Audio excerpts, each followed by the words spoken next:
Chapter 21. The next morning I woke up full of energy and got dressed quickly. It's time to grind some levels. I grabbed my sword, 1 leftover HP potion, for silver coins and 3 bronze. I walked out my front door and bought breakfast on the way to the village market. I had a brief conversation with my old merchant friend and purchased 4 more MP potions.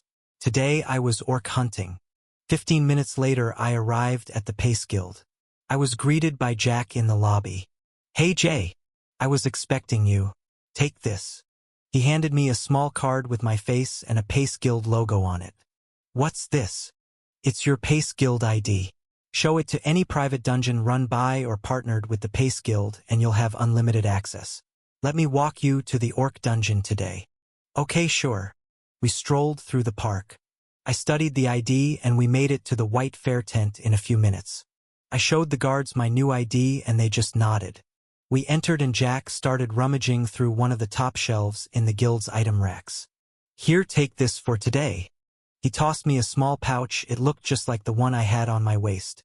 "Why? I already have a bag to carry mana and potions." Jack smirked. "That's an item box like I showed you yesterday. It's magic item. You can store all the swords and mana in there. It won't weigh you down. Just hand over the whole bag at the end of the day." My eyes widened a bit. "Oh yeah. Awesome." I tied the bag around my waist right beside the pouch I already brought for today.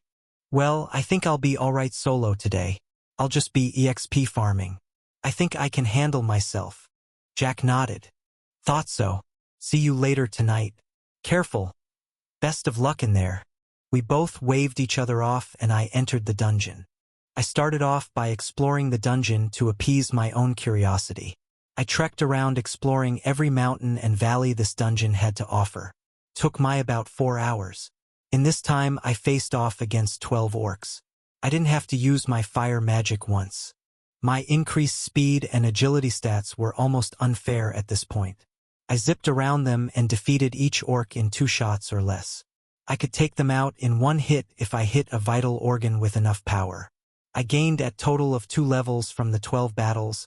I also had to use 2 MP potions. They weren't very efficient monsters for leveling, but it was good battle experience. Status open. Name, Jay Soj. Level 94. HP 475/475. MP 475/475. Strength 230 plus 50. Speed 269. Agility 282. Defense 207. Mental strength 230 plus 46. Skills: absorption, swordsmanship, combat magic, fire summoning.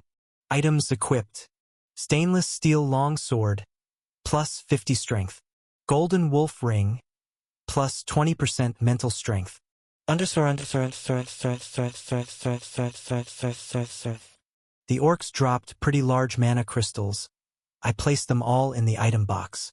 One of the orcs dropped a long silver sword. I placed it in the item box as well. To my surprise, it disappeared completely. When I stuck my hand back into the bag, I could still feel the cold metal handle. There's a mini pocket world on my waist. Pretty cool. After my long morning of warm-ups, I decided to face off against the boss. I approached the light gray spinning portal and jumped through with my sword ready. Almost immediately 3 orcs came charging towards me.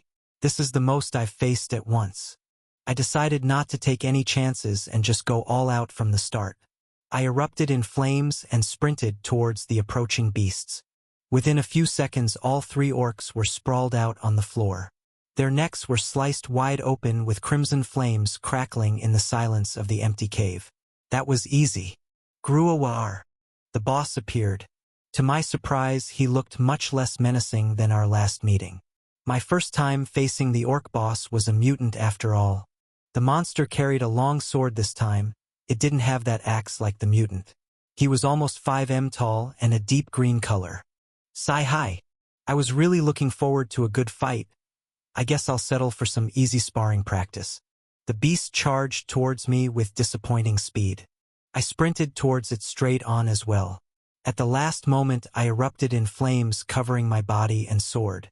The beast shrieked as I narrowly avoided its blade and sunk mine deep into its upper chest through the leather armor. I continued my momentum, pulling out my sword and flipping over the orc.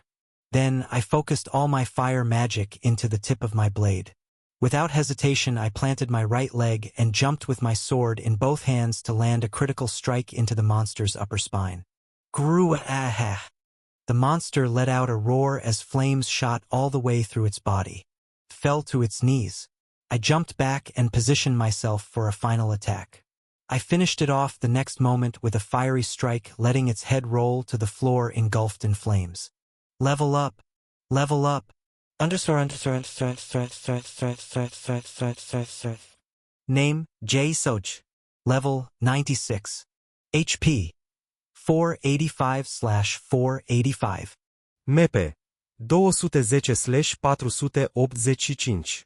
Strength, 234 plus 50. Speed, 275. Agility, 288. Defense, 211.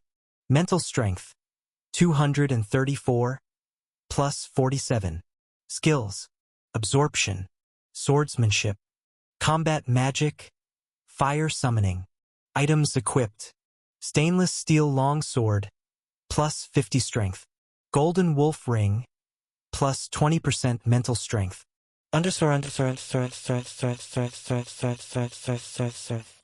This is too easy, I yelled out while watching the body of the orc boss burn to a crisp. Apparently certain forest-type beasts are very weak to fire, including this orc species. I should enjoy it and reap the benefits while I can. I collected the large mana crystal before being transported back to the dungeon's start point. It was about midday, but it'd get late soon. I trekked back towards the boss room as fast as I could. It took about an hour and a half. I fought 4 more orcs on the way but didn't level up. I drank a pink potion to restore my MP before entering the boss room. A few minutes later, level up, level up. I was transported back to the dungeon start point with a large mana crystal in my hand. Okay, one more time. It was getting a bit late in the day, but I needed to beat the boss one more time. 2 hours later, 5 orc battles, and one last MP potion, I made it to the boss room again. Our battle was fast, but I didn't get the exact result I wanted. Level up. Ah man, only 1 level? I was transported back to the dungeon start point. I started sprinting up and down all the close-by mountains. I wanted to find as many orcs as possible, as quick as possible. I could tell I was so close to leveling up. 1 orc, 2 orcs, 3 orcs. 1 hour later, 7 orcs, 8 orc dash. Level up. Name, J. Soju. Level 100. HP, 505/505. MP, 60/505. Strength, 243 plus 50. Speed, 286. Agility, 300. Defense, 219. Mental strength, 243 plus 49. Skills, absorption, swordsmanship, combat magic, fire summoning.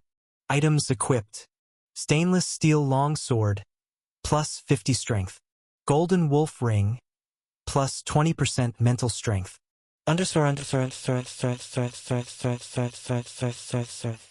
Let's go! Finally! I yelled on top of a mountain overlooking the dungeon as I pulled my sword from an orc's head. I grinned as I walked back down the mountain and made my way out of the dungeon. I did it. I reached level 100. I walked out of the dungeon tent. It was very dark out. I stayed really late today. Oops. Minutes later, I entered the guild entrance to be greeted with a nod from the tall blonde woman. Hey, could I talk Dash? Head to his office, he's back there. Oh, okay, thanks. I walked into Jack's room after knocking. He looked up and smiled. You were in there for a long time. How'd it go? Great. I smirked and emptied the item box. Around 3 dozen large mana crystals, 3 boss crystals, and a long silver sword fell out. Jack nodded with a look of satisfaction. Good haul. Looks like you were busy today. Yep. I'll be back tomorrow. Well, honestly, I'll be back here every day this week. See ya tomorrow. Good to hear, Jay. We've got more dungeons too. I'd be happy to show you around a bit. There's a Cyclops dungeon out by the edge of town. It's recommended for level 130 or higher to solo the regular monsters, and 150 is good for the boss. A Cyclops is half rock type and half forest type. They won't be as weak to fire as the orcs, but having a fire attack will definitely be beneficial. I raised an eyebrow. All right, good to know. I'll take you up on that offer soon. Let me finish up my training in the orc dungeon. Maybe next week I'll try that one out with you as my guide. Jack nodded. Perfect. Always a pleasure. Have a good night, Jay. You too, see ya. I walked out the front door of the guild with a huge smile on my face. I opened up my status and stared at it all the way home. I'm really level 100. I can apply for AD class rank now. Chapter 22. Over the next 3 days I farmed the orc dungeon for as much EXP as I possibly could. I decided it wasn't worth my time to go to the Hunters Association to get my license renewed. I was just going to be fighting in the E-class orc dungeon. There was no need for me to sit around wasting time in the association's office when I could be in the dungeon leveling up. On Wednesday I fought the boss 5 times in total, plus over 30 normal orcs. I was in the dungeon for about 10 hours. I leveled up 7 times. On Thursday I managed to put up similar numbers. I had 5 boss battles and roughly 30 normal orcs. This took about 10 hours. I leveled up 4 times. On Friday I stayed late in the dungeon, about 12 hours. I fought the boss 6 times and battled close to 40 normal orcs. I could beat the boss in 2 strikes now. It was getting very easy. I only leveled up 2 times. Status open. Name, Jay Soch. Level, 113.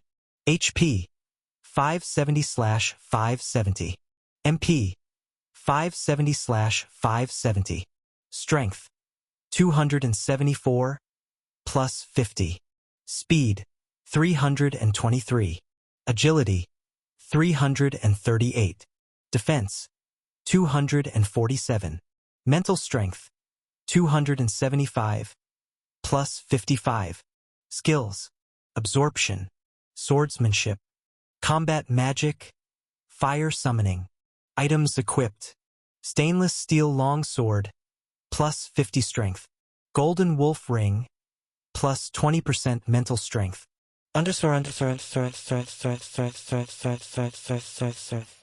It's Friday night.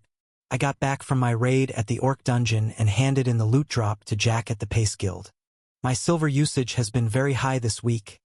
I've been burning through about 4 a day for MP potions to keep training. I only have 20 or so silver left. I'm looking forward to tomorrow's auction so I can make some money. I made my way back in the direction of my apartment. I stopped at a small restaurant near the village market and got a bite to eat. I was starving. Once I finally made it home, I took a long hot shower and almost instantly fell asleep afterwards. I had a great night of rest. I woke up completely rejuvenated. I leaned over in bed and grabbed the note the old merchant gave me with the auction address on it. I threw 5 silver and 3 bronze in my pouch around my waist. Next, I put my sword on my back and mounted the axe on my shoulder. I opened my door and got ready to leave. Ooh, that's a big axe, Jay. Maria was outside waiting for me today. Haha, yeah. I'm going off to sell it. MMHM cool. I looked at her curiously. Maria looked a lot stronger. I could tell she's been training and leveling up at a decent rate. So Maria, how's it going at Pace? I haven't gotten to chat with you much lately. You look like you've been training hard. She blushed and smiled. Yay, I just signed an exclusive 3-month student contract with Pace. My school is letting me take time off to train full-time with them. Isn't that great? I raised an eyebrow. Oh yeah? I made an arrangement with Pace this week as well. What level are you now? Maybe we can train together soon. Oh, I'm level 38. I've been training with the D and C class mages. They say they've never seen this kind of progress before. Apparently my magic is pretty strong. She tapped her index fingers together and nervously poked at the floor. H here, look at my status J. Status open.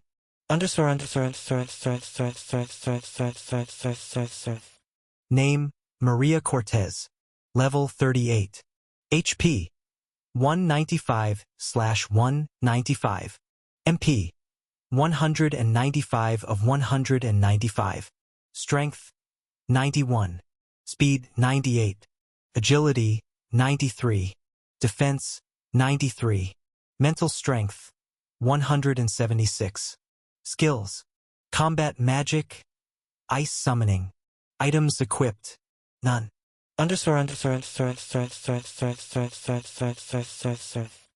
eyes went wide. What the? Your mental strength is almost double your other stats. Your magic power is definitely very strong. No wonder you're already signed with Pace. Good for you, Maria. She blushed. Yay, it goes up 4 or 5 every time I level up. I can beat monsters almost twice my level if I land a hit. My other stats are lacking for now though, so I can't even outrun or overpower monsters equal to my level. It's a process. She pouted. Makes sense. Well, level 38 in just a few weeks is nothing to laugh at. Congrats. Good luck with your training. Maybe we'll train together next week. I'd like to see you in action. Maria nodded. Well, good luck selling your axe. See you around soon, Jay. See ya. We both smiled and waved each other off. I made my way towards Avery District after grabbing breakfast at the corner store. I walked for about 20 minutes. The streets became more desolate. There were hardly any people and the surrounding buildings became less and less well maintained. I got to the address written on the note. It was an old bar. There were 2 big men standing out front. You here for the auction, kid? Why, yeah, I am. I pointed at the axe on my back. The man pointed inside and motioned me to enter the bar. I walked in and it just seemed like an old empty bar. This is the auction house. Straight ahead and take a left after the bar. Knock 3 times on the first door to your right. Okay. Thanks. I headed towards the door like the man said. Asterisk knock, asterisk knock, asterisk knock. The door opened slowly and revealed an enormous room with high ceilings. There were 2 large men on the inside of the door. They were most likely bodyguards. Directly in front of me were 3 men sitting on a long table with notebooks and silver coins in a small jar. Let me see your hunter's license. I'll sign you in. You're looking to sell that axe. The man on the left side of the table spoke to me. He looked like he was 25 to 30 years old. A strong build, light skin, and dark hair. He had a few tattoos on his neck and arms. Yeah, just this. I handed him my license and he grinned. You're a newbie, are ya? How'd an E-class get an axe like that? Does it matter? He chuckled a bit. Nah, it doesn't matter, we'll take anything here. I was just curious. He handed me my ID back and wrote my name on his notepad.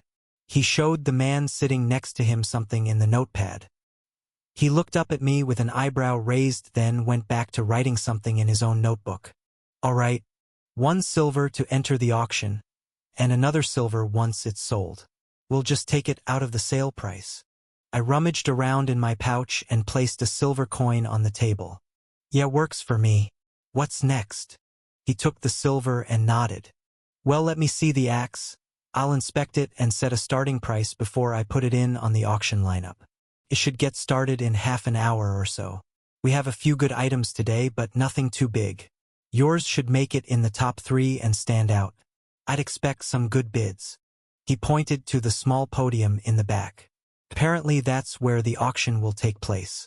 There were a lot of people standing around chatting and waiting for the event to start, maybe 50 to 60 if I had to guess. Some looked like collectors, others hunters, and some people just looked like normal thugs looking for some entertainment. I guess this is the Avery District Black Market Auction House. I'm excited to see what happens today. The man took the axe and began looking at it like the old merchant man usually does. Are you using inspect? He looked up. Yeah, of course, half the people here have some variation of inspect skills. It's part of the trade so we don't get ripped off. Ha ha ha. I nodded. Makes sense. He went back to examining the axe. Good item, kid. 150 strength stat with full durability. I think a starting bid of 25 silver should do the trick. You'll get 2 or 3 times that if you're lucky. There's a lot of buyers here today. They may fight over certain items and inflate the price. I smiled. Sounds good. The man wrote something down in his notepad and looked up. He handed me a small white paddle with the number 87 in black print on the front. All right, you're all set, kid. I've got your name, item, and payment. Go wait with the others, the event will start soon. If you want to bid on anything, raise that paddle. It'll be your bidder's ID. Okay. Thanks again. We both nodded at each other. I made my way towards the podium and the man brought my axe back behind the red curtains next to the small stage area. The auction will begin shortly. Chapter 23. He red curtains opened and a short fat man in a tight black suit walked out. Welcome everyone to the Avery Auction House. Today's auction is about to begin. The crowd of people drifted over to the podium to get a closer view of the stage. I followed as well. The man spoke up again. Today we have a total of 15 items to auction. Like usual, we will start from the lowest appraised value and make our way up. Let's get started. The curtains opened and a woman with long black hair in a red dress came out carrying a dark black dagger. Our first item for the day is going to be a plus 35 strength dagger. Let's start the bidding at 3 silver. Could I get 3 silver? The man started speaking very fast. The starting bid was 3 silver. It's a pretty hefty sum for a normal person, but this crowd was full of high rollers. The fun is just getting started. A few people raised their paddles, but there wasn't demand for this starting item. It ended up selling for 5 silver to a short guy covered in tattoos in the back corner of the room. Looks like all the common thugs in Avery District buy high-grade gear from this auction. The next few items were similar. There were 2 more daggers around the same price. Once we made it higher up the list, there were 3 long swords ranging from 30 to 50 strength boosts. These sold for about 10 silver each. It was mostly hunters and collectors that were bidding at this price range. Anything over 10 silver is a large investment.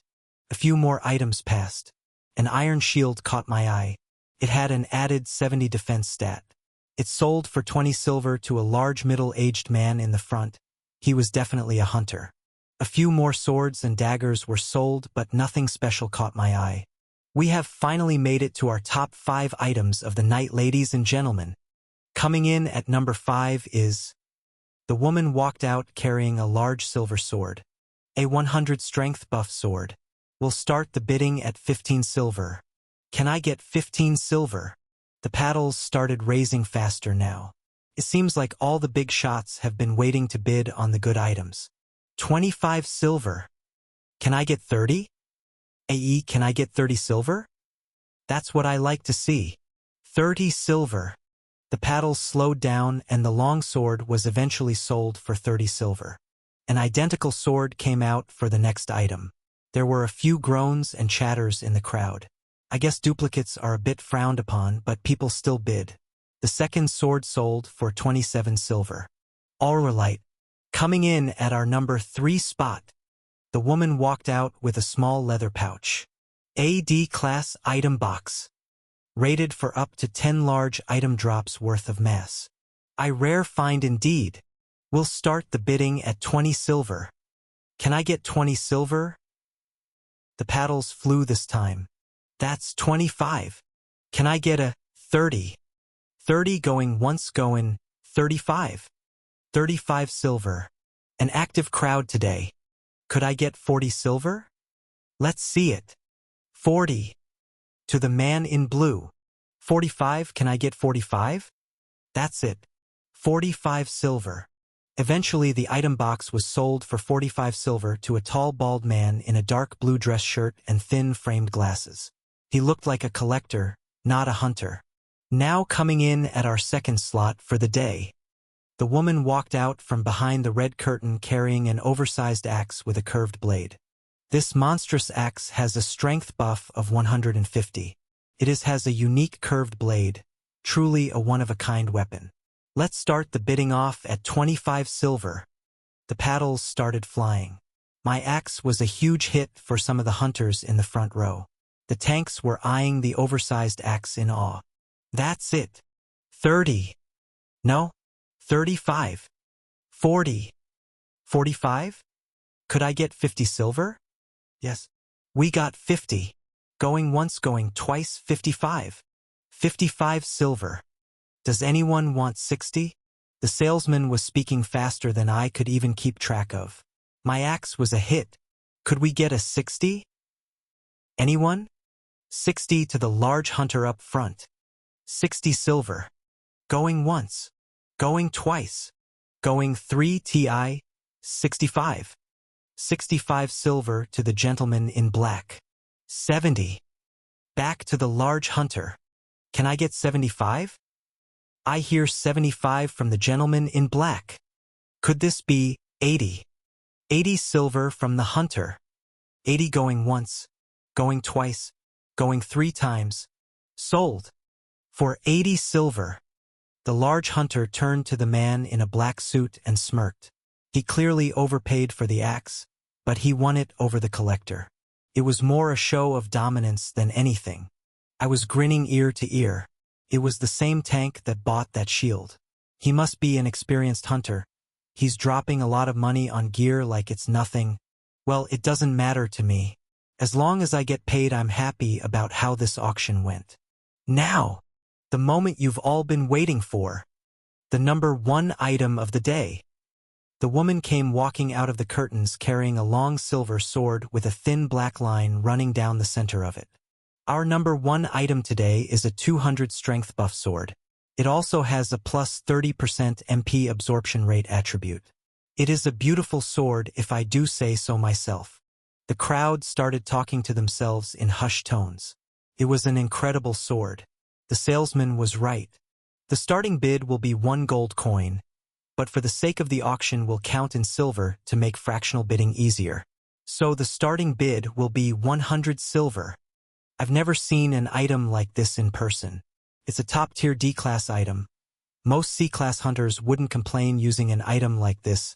It's perfect for hunters with a swordsmanship skill. Every attack absorbs MP from the monsters you're fighting and decreases your MP usage by 30%. That's a fairly good rate, plus it has a 200 strength buff. That's nothing to sneeze at. Let's get started at 100. Can I get 110? 110. 120. The paddles were flying.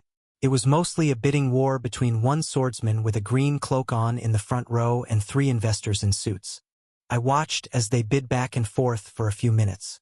220. Can I get anything higher? 225? Anyone 225? 225. To the swordsman in the front. The investors were slowly dropping out. The swordsman was bidding strong. It seems he didn't care if it was a good deal or not. He just wanted that sword no matter what. 225 going once. 225 going twice. 3 times and it's sold. For 225 silver. Ladies and gentlemen, what a day! Congratulations to all our buyers and sellers today. I hope you all got what you came for. That's it until next week. I will see you soon. The man bowed and walked behind the closing red curtains. The crowd began to clear out and 2 small lines formed. One by the podium and one by the table where I checked in. The buyers were paying at the podium and receiving their items. The sellers were checking in with the event managers and receiving their pay. I hopped in line and patiently waited. Okay. Let me see your hunter's license, sir. I stood in front of an older man with white hair sitting at the table. I handed him my ID. Oh, so the axe was yours? Good item, kid. He started counting out silver coins. There's 79 silver for you. Pleasure doing business with you at the Avery District Auction House. Careful on your way out. I awkwardly stuffed all the silver coins into my small leather pouch. There were a few wandering eyes watching me receive my payment. Thanks, old man. I'll be back again soon. Pleasure doing business with you too. I turned and followed the wave of people flowing out the door. Some stayed in the bar area. Others flooded out into the streets. I decided to get out onto the street as well. I'd go straight home from here. I walked out the front door of the old bar and took a left turn. I started walking quickly. Ever since I received my silver, I couldn't shake the feeling that I was being watched. I walked for about 3 minutes at a quick pace. I was about 500 m from the bar. I took a back street to avoid crossing paths with any more people. I took deep breath and let out a sigh of relief. Seems like I was just being paranoid for no reason. I started to stroll slower in the direction of the village market. Then I heard something behind me. Footsteps. In front of me too. Footsteps. Don't move another inch, kid. I froze. All of a sudden there were 2 men in the narrow street with me. Drop the silver and put your hands up. Let me make this painless for you. The man in front of me smirked and pulled out a dark black dagger. He was the man that bought the first dagger in the auction, the short man with tattoos all over his arms. There was a dark black snake with red eyes on the back of his right hand. That tattoo stood out to me. The man behind me didn't speak. Clang. I turned my head to see a taller, skinny man with a long silver sword with scratches and dents all over it. He dropped the blade to the ground to get my attention. It's our lucky day. An E-class comes in with an item that sold for 80 silver. A shame you're gonna have to die for it. The man brought his blade up and pointed it at me. I guess there's no point in talking this out with you guys. I'll give you a fight if that's what you really want. The swordsman gritted his teeth. He looked disgusted by my remark. The shorter man didn't move, just kept his eyes locked on me. Silence filled the alley. The smell of desperation filled the air. These guys weren't playing around. They needed this money, and there was only one way for them to get it. I drew my sword and readied myself for a fight. Chapter 24. The man with the sword grinned and kept his blade pointed right at me. Real sorry we had to pick you, kid. The boss would kill us if we didn't hit our monthly quota. I'd let you leave, but you've already seen my face. I can't let you run your mouth. I stared him down with my sword held tight. My eyes were looking left and right, spastically trying to see both men at once, but also scan my surroundings for any other threats. Don't even think about running either, we've seen your face too. We'll track you down, however long it takes. For an average family, 80 silver could last them half a year. To be honest, even a full year if you stretch it out far enough. Maybe I was in the wrong for flashing a full year's salary around in a rough part of town like this. I didn't pay as much mind to the shorter man behind me. He was a bit shaky and handled his dagger poorly. I could tell he wasn't a very experienced fighter. The swordsman, on the other hand, he stared me down and I returned the favor with my own murderous glare. I could tell he was skilled with that battle-worn sword. Definitely not an amateur. Why don't you just hunt like the rest of us? You could easily make a living in the dungeons. Why rob people like me? He gritted his teeth. You don't know the first thing about the real-world, kid. I couldn't enter the dungeons if I wanted. I was blacklisted as a young kid for entering a D-class without authorization. The Hunters Association isn't very kind to people like me. We have to find other ways to work. I'd heard of the strict dungeon laws, but never actually seen the result of a rule breaker. Avery District must be full of rejects and thugs that don't fit into traditional dungeon diving culture for one reason or another. Again, this is the life they chose. There is nothing I can say to persuade a peaceful interaction here. It's fight or die. Well then, bring it on. I gripped my sword and eyed the man. We were peering into each other's souls. The fuse had already been lit. There was no putting it out now. We both charged in at each other, swords held tight with intention to kill. This is my first fight with a human being, but it doesn't feel much different than a monster. Clang! Our steel met with a loud metallic clang. Clang! We both jumped back and countered perfectly, colliding steel swords again and again. After this brief encounter, we both jumped back. I watched him and he watched me. It seemed like a pretty even matchup. He had some solid sword skills. Not bad, kid. He snarled at me, then charged back in. Clang! I was playing a very defensive battle. I wanted to feel him out before going full force. Clang!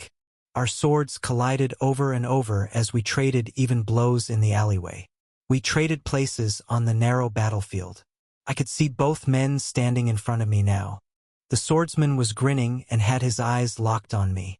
The other man was standing 20 m back. I looked straight ahead at both of them while readying my blade. My warm-up was over. Hey! Last chance for you two. Leave me alone now and I won't say a word. Promise. The swordsman smirked and rolled his eyes. Yeah, right. I've heard that a dozen times. Get ready, kid. Enjoy your last moments. I nodded slowly. The swordsman turned his head to the shorter man. Hey, come over and help me out. This kid thinks he can beat us. Let's 2v1 him. He asked for it, ha ha ha. Okay. Let me inspect him for dash. Don't bother. He's a high E rank at best. I got him on the ropes. Don't worry. This will be over in less than a minute. The shorter man looked at me and started mumbling something. His eyes went wide. No. He's actually over Lev dash. Shut up. Let's just kill this brat. The swordsman charged in. The man holding a dagger gulped and swallowed his words, following close behind his superior. I smiled. My prey has chosen not to run. Their fault, not mine. I stared down the swordsman and ignited my entire body with a deep red cloak of fire. I planted my right leg and sprinted towards them with my blade pointed straight ahead. Everything goes into slow motion for me during moments like this. Their eyes go wide in fear and awe. I activate my full speed and maximum MP output for a full force attack. Trails of fire are left on the ground as I sprint closer and closer to the men. I bring my sword back, positioning to strike. I focus all the fire magic into its blade, then let it glide through the air with a faint whistle. Shai-hiing. Thud. Thud. Moments later, both of their heads fell to the floor before they could even think to move. The battle was over just like that. I win. I looked over my shoulders to check if there were any more threats. The narrow alleyway was silent. I could hear nothing but a light breeze. Then I saw it, hovering over the dead body of the man with a dagger. The blue letters that shook me down to my core. And no way. Use absorption. Skill. Inspect. Special grade. Yes. No. I stared at the text for a moment while my heart skipped a few beats. I couldn't believe my eyes. I gulped and chose yes. I dropped to my knees. The last 2 minutes played back in my head over and over like a movie. I just killed 2 men. I had to. Who knows what would have happened if I didn't fight back? Or even ran away. They said they'd come after me. Who knows, maybe their boss would have been brought into it. After convincing myself I wasn't in the wrong here for well over 3 minutes straight, I shook my head and came back to reality. The fact here was that there were 2 dead thugs lying in the road and I was kneeling over them carrying a sword. I examined the swordsman for a second and was surprised to see that same snake tattoo with the red eyes on his right hand. It must be their gang mark or something. Best not to think much of it now. I looked over both my shoulders again to make sure no one saw this brutal event take place. Then, without hesitation, I erupted in flames and incinerated the evidence of my crime. I kicked the sword and dagger that were left over into a nearby abandoned storefront and quickly evacuated the area. 10 minutes of walking and paranoid shoulder checking later, I let out a huge sigh of relief. I was getting close to the village market. Sigh-hi. I have another secret to keep from the world. Just when I thought my life was getting easy, I get thrown into an even bigger whirlwind of things to think about. Chapter 25. I walked back through the village market looking around at the stores and people simply going about their everyday life. I felt like an outsider, disconnected from the world they were all smiling blissfully in. They all have no idea what I just done. I strolled through town a bit more. I passed the local bakery and a few restaurants but wasn't feeling hungry at all. I just wanted to go home. I walked up the steps to my apartment, turned the key, threw my sword over by the closet, and flopped onto my bed. Asterisk clink, asterisk clink, asterisk clink. As I hit the bed, my leather pouch opened and dropped all the silver coins on floor next to my bed. Ugh, I can't catch a break. I buried my face in a pillow for a moment, then decided to just not pick up the mess of coins on the ground. I turned onto my back and looked up at the ceiling with a blank stare. I opened my status. Status open. Name J Soju. Level 113. HP 570/570. Mepe. 475-570. Strength 274 plus 50. Speed 323. Agility 338. Defense 247. Mental strength 275 plus 55.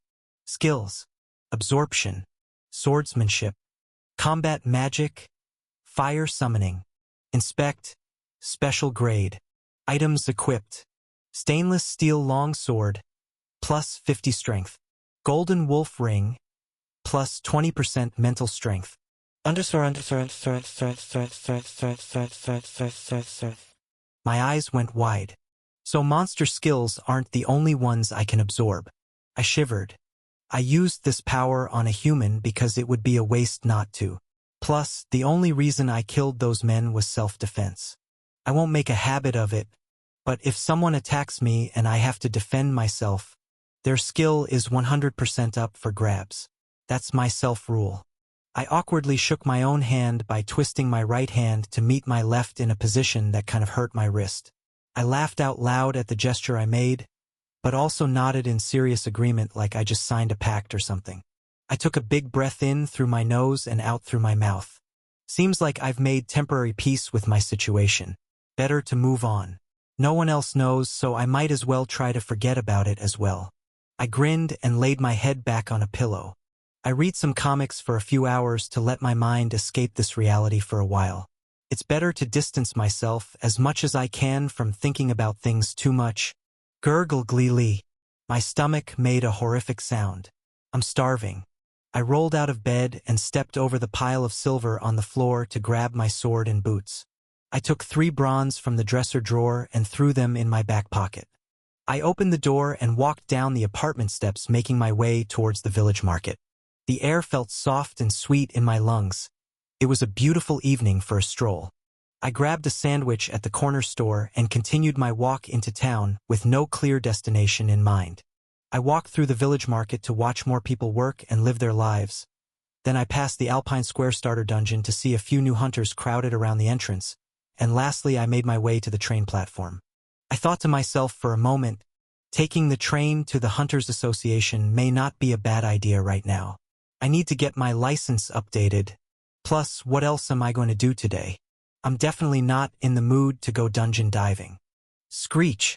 The next train came about 5 minutes later. I stepped in and sat down. It's always fascinating to watch the buildings fly by while looking out the window. Screech! Less than 10 minutes later, the train stopped by the association's office. I got up and walked in its direction. As I walked through the front doors of the Hunters Association, I was greeted with that familiar bright smile of the woman in the lobby. Welcome back, Jay. Long time no see. What can we do for you today? Is Ms. Sotoro available right now? The woman looked at me curiously. I believe she is in a meeting right now. It should be over with in about 15 minutes. If you could take a seat and wait for her, I'm sure she'd be happy to see you. I nodded. All right, that works. Thanks. I turned to my left and sat down in a slightly uncomfortable chair that was sat up against the wall. I set my sword next to me and crossed my right leg over my left knee. I had plenty to think about, so I wasn't bothered by the wait. About 40 minutes later, "Excuse me, Jay. I'm so sorry the meeting went over by a few minutes. Ms. Sotoro is available to see you now. Please follow me." I looked up with a polite smile. I hadn't even noticed that the meeting went over on time. I was just zoning out in my own world. Great. Let's go. I followed the woman down a narrow hallway until we eventually got to a door. Knock, knock. She knocked and the door almost instantly flew open. Jay, what a surprise. How you doing? I was almost blinded by Abby's bright green hair and eyes as she jumped out of the door. Haha, I'm good. Just had to talk to you about something. Come on in. Abby motioned for me to enter the room.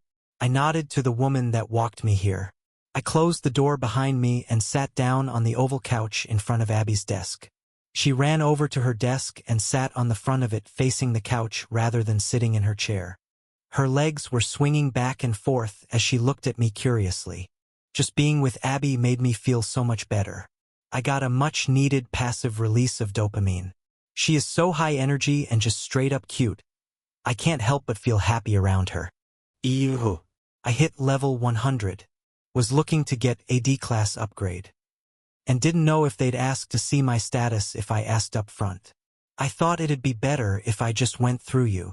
Abby jumped off the desk. Ooh yeah? You hit level 100 already? Let me see. I opened my status and showed Abby. Her eyes went wide. That new skill. That's a really rare inspect type, you know? It is?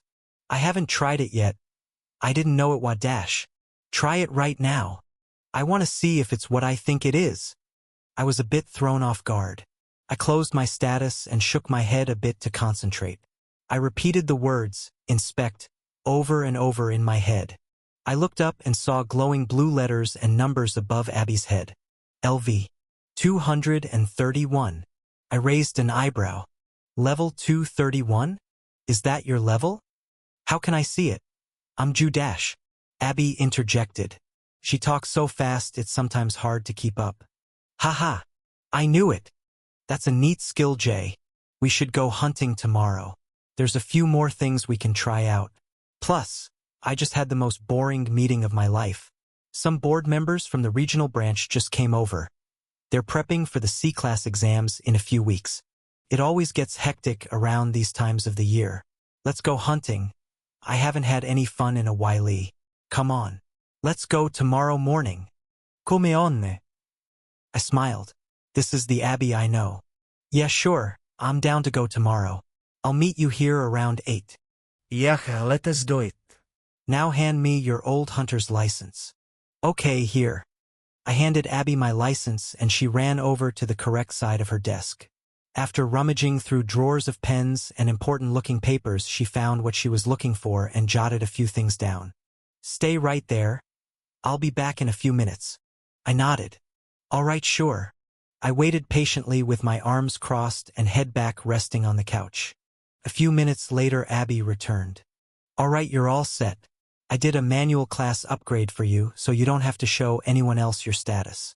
Here you go. She handed me a small card. I took it and examined it closely. It had my name, my headshot from my previous ID, the Hunters Association logo, and a large letter D. I started grinning ear to ear. I'm officially a D-class hunter. Thanks, Abby. You're a lifesaver. She smiled and bobbed her head, then stopped and looked at her desk with a stare of mild disgust. I actually have a lot of dumb work to do today. Those regional reps love paperwork way too much. I scratched my head and let out a small smile. Abby turned her head back to me and pouted while puffing out her cheeks. Well, Jay, at least I can look forward to tomorrow. I have a cool D-class dungeon I want to show you. It's gonna be fun. She perked back up and I couldn't help but smile back. All right, sounds good. I'll meet you here tomorrow morning. I nodded at her and she nodded back in a playful but serious manner. See ya, Jay. See ya. I walked out of the Hunters Association grinning while staring down at my new hunter's license. I took the train back to Alpine Square and walked back to my apartment. The sun was almost all the way set, but it was still a nice walk home. Today has been one crazy day. A lot of ups and downs. The only thing for me to do now is look forward to tomorrow. It's time to explore my first D-class dungeon. Chapter 26. I didn't sleep well last night. My mind was too caught up in all the mayhem that happened yesterday. Plus, I didn't get to go all out in the dungeons even once. I always get fidgety and have a hard time sleeping when I don't get a good workout in these days. Yeawan. I stretched and got out of bed. My floor was still covered in silver coins. I decided to clean up and count them. 102 silver coins and 24 bronze. Not bad at all. I grabbed 6 silver and 3 bronze while getting dressed for the day. I threw my sword on my back and walked out the door. The morning sun was just coming up as I made my way towards the village market. How you going, old man? Hey, kid. What can get for you today? I placed 6 silver on the counter. The usual, I need 3 MP and 3 HP potions. He rummaged through the drawers and handed me 6 small bottles. I nodded and waved goodbye. See ya, kid. Careful out there today. See ya, old man. I made my way over to the station and took the first train to the association office building. Abby was waiting outside for me. I didn't even have to talk to that lady in the lobby. Great. Ready, Jay? She was a bit more serious this morning. Still smiling, but definitely in a serious mood. I should get in a battle mood too. This will be my first day in AD class dungeon. Yep. All set. Where to? She nodded. Great, follow me. Today we're taking on the Grayson Bat dungeon. It's a good D class for you. I assume the regular monsters here will be much different than anything you've ever fought before. I looked at Abby with curious excitement. Can't wait. I've been itching for a challenge. The mood for this morning was set the second I saw Abby. Serious dungeon mode. Even though she wanted to have fun today, I guess D-class dungeons are no joke. I decided to play my role and not make light of the situation. We walked for about 10 minutes into another part of town I hadn't ventured to yet. Abby turned to me. It's right over here, under this bridge.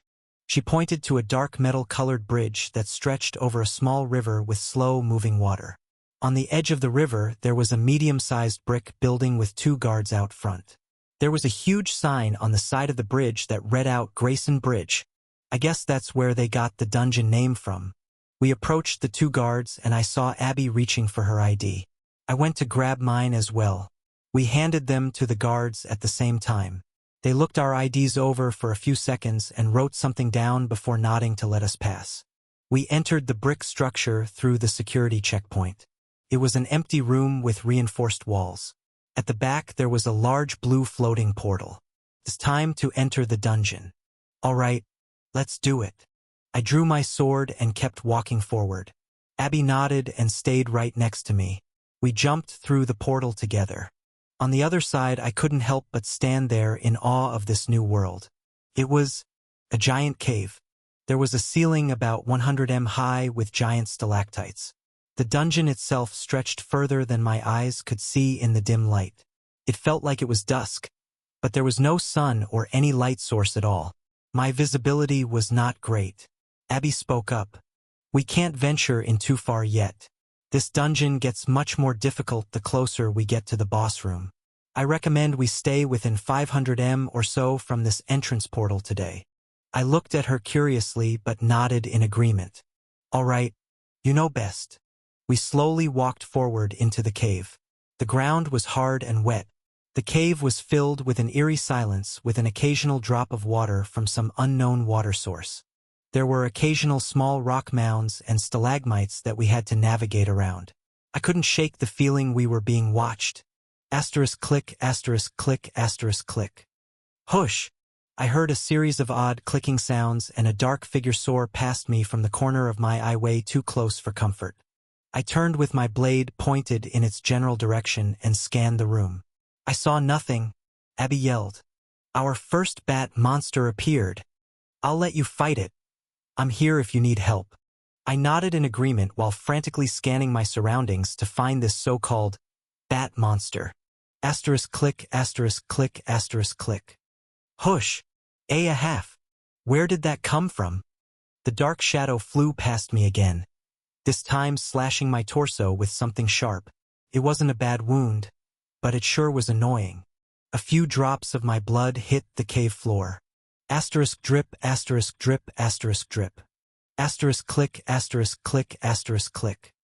Hush! Ag! Again? Another small slash to my abdomen. Blood started dripping faster. I quickly checked my status. My HP had fell to 475/570. I can't see my opponent. This is the first time a monster has had a significant speed and agility advantage on me. What can I do? Asterisk click, asterisk click, asterisk click. Hush! I fell back, receiving another small slash to my ribs. This thing, whatever it is not dumb. I need to find its location, and fast. It's clearly weaker than me, I just need to get a clean shot or two on it. Asterisk click, asterisk click, asterisk click. Hush! Ag hi, where are you? Another hit. I need to think of something fast. Asterisk click, asterisk click, asterisk click. I got it. Fire can fight this cave up in a second. On the third click, I ignited into a fiery ball of flames. Cruella! I heard an odd cry but didn't see anything. It flew away this quickly. To where? I kept my flames ignited, lighting the cave up all around me about 10 m in diameter. There wasn't a single enemy in sight. This monster is smarter than I thought. It avoids me when I use magic that could hurt it. I guess D-class dungeons are on another level than what I'm used to. I was burning through MP at an alarming rate. After about 20 seconds, I let my flames die down. My MP dropped to 370/570. The moment the cave became dark, I heard that damn clicking again. Asterisk click, asterisk click, asterisk click. Hush! Man, this is starting to piss me off. Come out! I was getting frustrated. This must be how all those boss monsters felt when I would run around them in circles taking cheap shots. My HP is at 335/570 now. I started talking to myself. Think, Jay. Think. Asterisk click, asterisk click, asterisk click. Hush! Think. Think. Asterisk click, asterisk click, asterisk click. Hush! Think of something. Asterisk click, asterisk click, asterisk click. Hush! Ag! I ignited in flames again with a frustrating yell, swinging my sword and activating every skill I had. Then I saw a glimmer of hope. Little blue letters and numbers appeared in the corner of my vision before disappearing behind a rock pile. LV 117. It's the monster's level. That means not only humans have levels. Could it be? All monsters have levels too. I've just never been able to see them without my inspect skill. I shook my head after zoning out into my moment of clarity. I smiled and gritted my teeth as I let my flames dissipate. Asterisk click, asterisk click. Inspect. After the second click, I muttered my skill's name while repeating it in my head and looking around vigorously. I caught a glimpse of the blue letters and numbers in my peripherals. I turned with my sword and blindly swung in the direction of the moving dim blue light. Cruella. I felt a hit. I hit something. It wasn't much, but I definitely made contact. Haha. Take that. I couldn't help getting excited. I figured out a way to damage this creature while playing its own game. Asterisk click, asterisk click, asterisk click. Hush! Ag, come on! During my victory dance, the shadow came back with vengeance and slashed my back with a pretty clean blow. I got back into battle stance and turned my inspect skill back on. I said, inspect, inspect, inspect, over and over in my head. I saw the dim glow of a blue text hovering in the air, moving spastically back and forth. It would disappear every time a rock structure got in its way. Then, it'd appear again dangerously close to me in my blind spots. Asterisk click, asterisk click, asterisk click, asterisk click, asterisk click, asterisk click. It was clicking frantically as I kept positioning myself to face it. The monster wouldn't attack unless it thought it could get a safe hit in. Makes sense. I turned my back and let the shadowy figure position itself. Maybe it'd take the bait. Moments later, I heard exactly what I wanted to hear.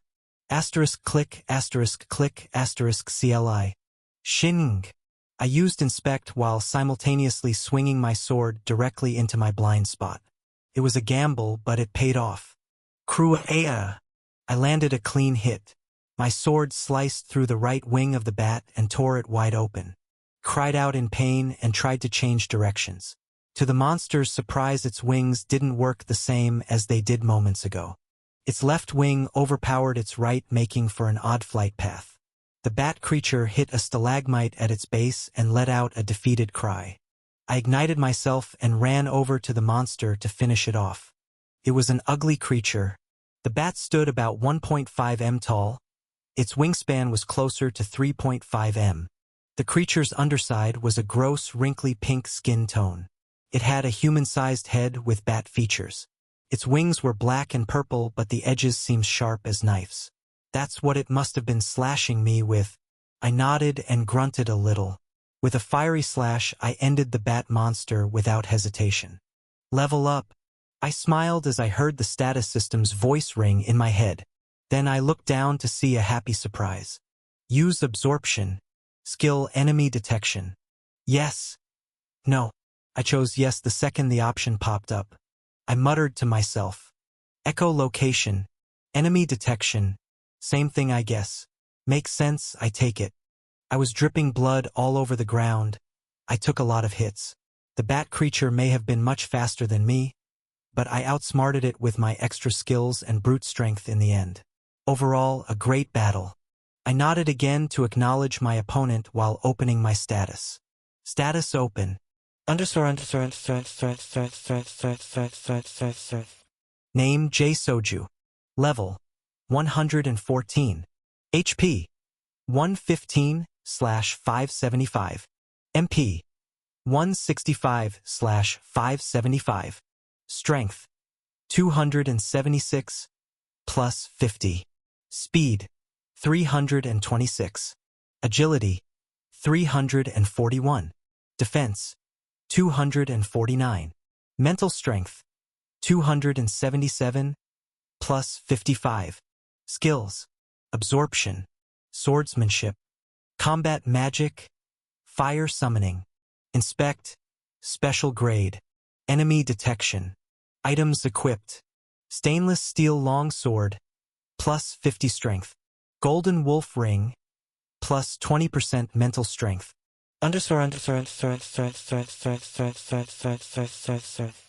Abby walked over to me as the bat started to disappear. Good job.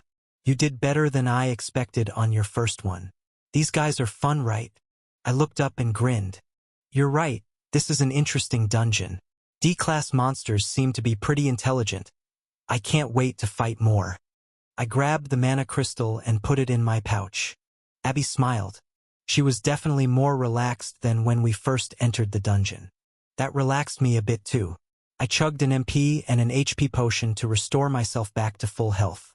Abby and I nodded at each other, then ventured off further into the dungeon. Chapter 27. I was feeling pretty good about this dungeon.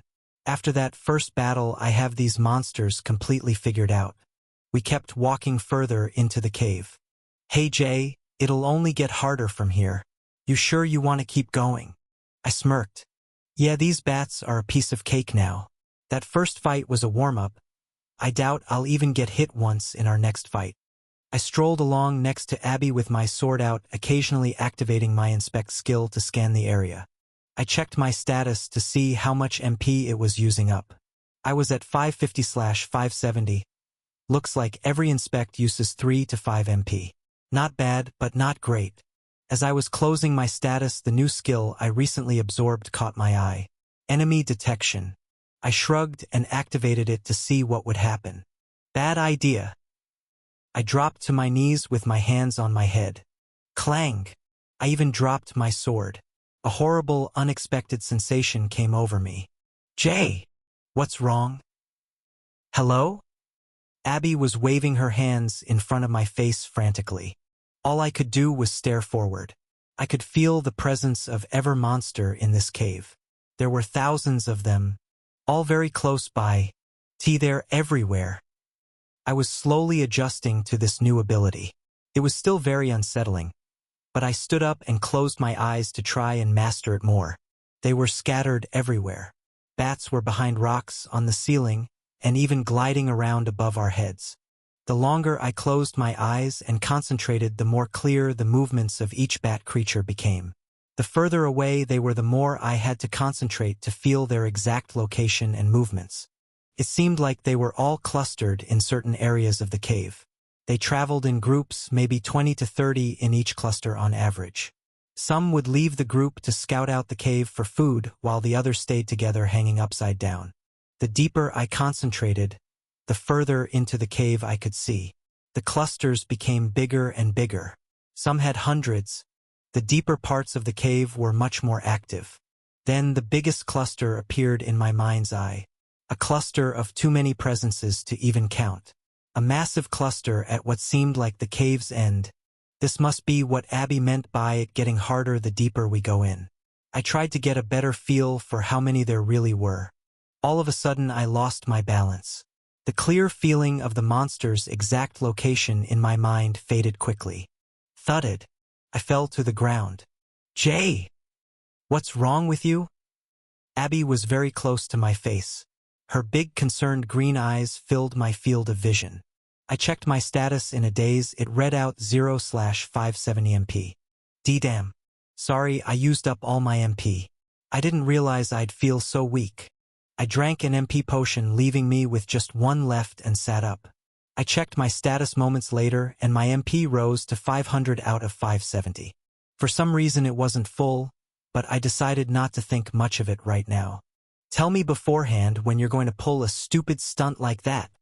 Abby hit my right arm and pouted. That was the first time she ever hit me. I'm not sure how to feel about that, but there were too many things going on to give this much thought either. Ashi. Sorry, I was just testing out a new skill. That bat monster let me acquire an enemy detection skill. I didn't realize it used so much MP. Abby nodded. It seems like she'd already put 2 and 2 together on what happened. So, now you can see why this dungeon is more dangerous than it seems. I nodded. Yup. It seems like it's a real pain getting to the boss room. Abby looked deep into the cave. Usually it is, but I think we may have an easier way to get there. What do you mean? How strong is this boss anyways? Abby grinned and grabbed my arm. Come on. Maybe I'll get to have some real fun today. Her mood completely changed. The playful, carefree Abby was back. What changed her mind so quick? Hey, I asked you a question, you know. How strong is this boss? You'll see. It's about my skill level, a little weaker though. I beat this dungeon 2 times before, but it was with a full party from the association when I was around level 170. I can beat it now. I know all its moves. My eyes went wide. It's almost your level? You're over level 200, you know. You better know what you're getting us into. I'll kill you if you get us killed. She laughed. I was half joking around with her, but half concerned as well. I know Abby is very strong. I'm sure she can handle the boss no problem. My only worry was the thousands of giant bats between us and that boss room. After about 5 minutes of quick walking, I heard a familiar sound. Asterisk click, asterisk click. In the middle of the monster's second click, it was skewered by a mound of rock that shot out of the side of a stalagmite. It all happened much faster than I expected. I barely activated my inspect skill before the creature was dead on the floor. Abby smiled and skipped forward, paying no mind to the fallen corpse. This way. We're almost there. This cave isn't as big as it seems. The boss is less than 20 minutes away. I just nodded and followed. We walked for another 10 minutes or so. The bats and their annoying clicking kept becoming more and more frequent. It was a few per minute now. I was impressed by Abby's speed and precision, but also concerned about that massive cluster of bats we were walking towards. 5 more minutes passed. Abby was glowing green, attacking multiple shadowy bat projectiles at a time. Her eyes were flying back and forth, scanning the dark room while rock was rippling all around us. All right, Jay. Your turn to help. What do you mean? She turned to me with a grin. We're gonna make a run for it. Straight to the boss room. Activate your flames and keep them going at full force. Don't let up for even a second. I gulped and nodded. The next moment I erupted into flames. Cruarea! All the surrounding bats let out horrific cries and flew out of my fiery sphere of light. Abby was close by in the light, almost touching my flames. Then we ran. Both of us made a mad dash towards the cave's end. Abby had to slow herself every few steps. She was clearly much faster than me. As we ran forward with a blinding orb of light surrounding us in the dark cave, the waves of bats cried and flew away from our path. They really hated light. Almost there. Keep it up, Jay. It had been about 30 seconds now. I was covered in flames head to toe. I could tell I was close to my limit. I grabbed my last MP potion and chugged it mid-stride. The flames did not stop. We continued to sprint forward. Just a little further. 10 seconds later, I saw a floating gray portal in the distance. I was burning through MP and locked on my target. My brain was in full tunnel vision mode. We sprinted even faster. More and more bats flocked around our protective ball of fire. It was getting intense, but we were so close. Moments later, we made it. Abby's plan worked. We jumped through the floating gray portal together and yelled out in victory. We made it! We arrived at the boss room. It was a smaller version of the cave world outside. To me, it looked like a normal boss room. The room was 200 m long, 100 m wide, and 30 m tall. There was silence in the air. Ha ha ha ha, that was great! Abby burst out laughing. I turned to her and couldn't help chuckling a bit myself. That was pretty insane. We both laughed for a few more seconds, then got very serious as the room filled with an ominous presence. There were no bats in sight. Maybe it's only the boss, no extra monsters this time. Get back. It's coming. Okay. Abby's tone was strictly serious again. I obeyed without hesitation.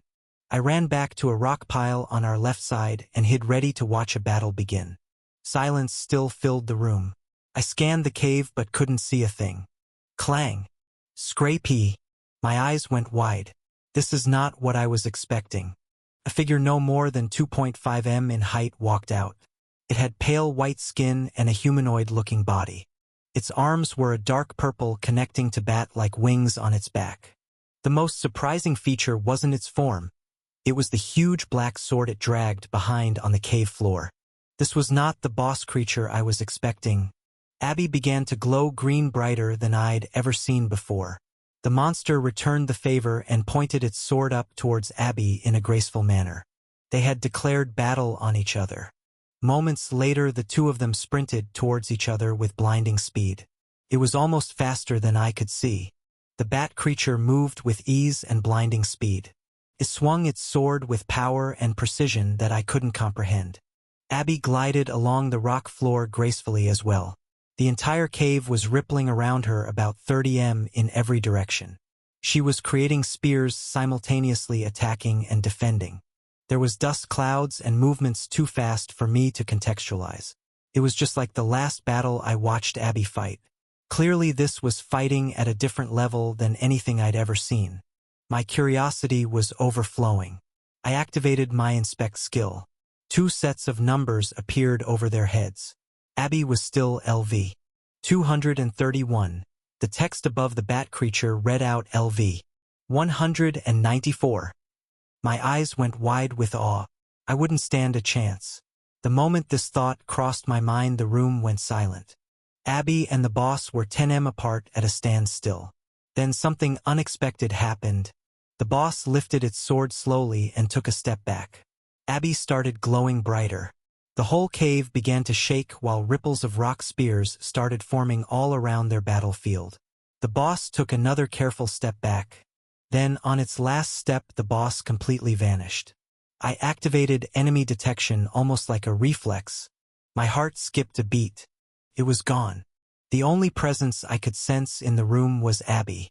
The boss just disappeared before my eyes. Even my new skill couldn't locate it. Abby was still glowing brighter and brighter, creating dozens of rocky spears. Moments later, the clash resumed. Massive piles of rock and dust filled the air. Couldn't see a thing. I just stood there watching the battle as best I could with my eyes wide. The crashing and explosions of rock went on for a couple seconds. To me, it felt like hours. The green glowing light almost filled up the whole cave now as the entire boss room felt like it was rumbling. There was a massive build-up that ended in an ear-piercing crash of stone on stone. Then silence. Moments later, the dust cleared. I let out a sigh of relief. Abby stood there glowing dimly with mounds of rock behind her. The lifeless body of the bat creature was lying by her feet. She used a rock spear to finish it off. I heard a familiar ringing sound.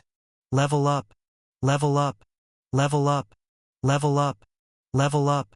Level up, level up, level up, level up, level up, level up, level up.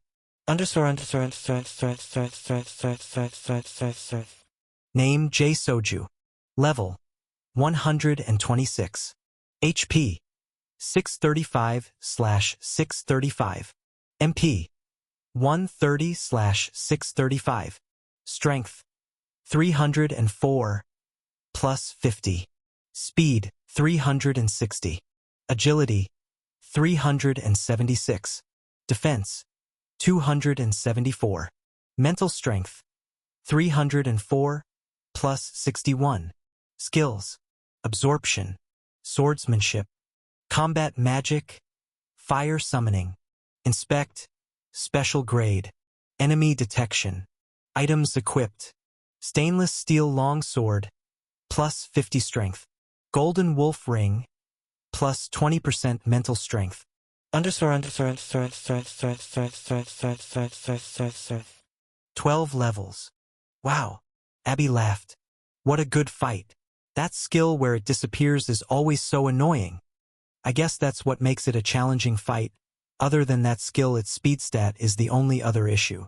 Overall, I had fun. Yeah. Another eye-opening battle. Thanks. No prob. I couldn't have even gotten here today if we didn't use your fire. This dungeon boss is hardly ever challenged because it's so hard to get to. I'm glad we came here. Who would have thought I'd get to have a real fight today? Abby was clearly pleased with today's outcome. I was too. This gave me some great insight on a D-class dungeon. I grinned and nodded. The boss started disappearing and it dropped a giant mana crystal. Abby threw it to me. You used up more MP than me. Like I said, we couldn't have even gotten to the boss room without it. You earned it. I caught the crystal and nodded. Thanks. I was deep in thought. The white light of transport magic was starting to fill my vision as we were transferred back to the beginning of the dungeon. We nodded at each other again in agreement that we had enough for today and jumped through the exit portal. As we stepped out into the home world, I was trying to play that battle over in my head again, but kept disappointing myself. I hardly followed a single movement. I couldn't remember anything that actually happened during that death match. I need to get a lot stronger. Chapter 28. Abby and I walked out of the small brick building, passing the 2 security guards on the way out. I was feeling too many emotions at once. I was happy and excited because my level just went up so much and I got to see a new dungeon. On the other hand, I was a bit frustrated and disappointed because Abby just held my hand through another dungeon and basically gave me free pity levels. Without thinking, I turned to Abby and let my emotions do the talking. Hey! I appreciate you showing me how these dungeons work and everything, but I'm not getting the real battle experience a real hero would get if I went in alone. She grinned a little. A hero, huh? I nodded in agreement without much thought to it. Yeah. Next time we face a dungeon together, I'm going to be the one saving you. Got that? She didn't respond for a second and reality hit me in the face. My cheeks went a little red and I stepped back. What I said was true. But I didn't mean to say it all out loud. I didn't mean to say all that out loud. Abby just giggled and kept walking. I followed close behind. It was pretty much a silent walk until we got back to the Hunters Association building. She turned to me as we approached the front door. Well, you said it, Jay. Next time we hunt together, you'll be stronger than me. Let's see it. Abby smiled and bobbed her head as she went back inside the building. I stood outside for a while, then decided to take the train straight home. I didn't even get anything to eat or sell my mana. I just walked straight to my apartment and flopped onto my bed. My mind was foggy. Today's dungeon run was an eye-opener, but it just didn't feel right. I defaulted to my usual mental defense mechanism and picked up an old comic from my dresser and began to read. It was the newest volume of a series where the main character recently became the strongest hero. He now has all these secret, unimaginably difficult missions that he needs to complete to save the world. In the end, of course, he saves the world. So predictable. But I can't stop reading. A few hours later, I smiled while closing the back cover. That was a pretty good one, I mumbled to myself. A hero? What is a hero? As I stared at the ceiling, I pondered the word. A hero. Everyone has their own definitions for it. Someone who saves those who can't save themselves? Someone who stops evil from winning? Someone who makes the world a better place? Or is it just someone who is the strongest? That is the best type of hero. They don't even have to save the day every time, just when they feel like it. They don't answer to anyone except for their own moral compass. At the end of the day, is that even a hero? And why does it even matter if that's a hero anyways? Why does everyone even aspire to be a hero? In my drunken state of what I like to call fantasy brain, my mind went back and forth from my bedroom, sealing to the many simulated worlds of comics I'd read about over the last few years. I came to a resounding conclusion. I mumbled it out loud. I don't have to be a hero, I just have to be the strongest. That's my new goal. No matter what, I will become the strongest. I let out a sigh and a smile as my self-induced mental torture finally subsided. Gurgle. I'm starving. I haven't eaten since this morning. I grabbed a handful of silver, 3 bronze, and the 2 mana crystals from my hunt earlier and went off to the village market. I grabbed a quick bite to eat at the corner store on the way to see my old merchant friend. Hey kid, how'd the auction go? Haven't seen you in a while. It went well, my axe sold. I appreciate the introduction, but it was a bit sketchy down in Avery District. He nodded and chuckled. What can I do for you today? I placed the 2 mana crystals on the silver dish. The big black numbers read out 311.6 MU. I'll give you 3 silver. Deal.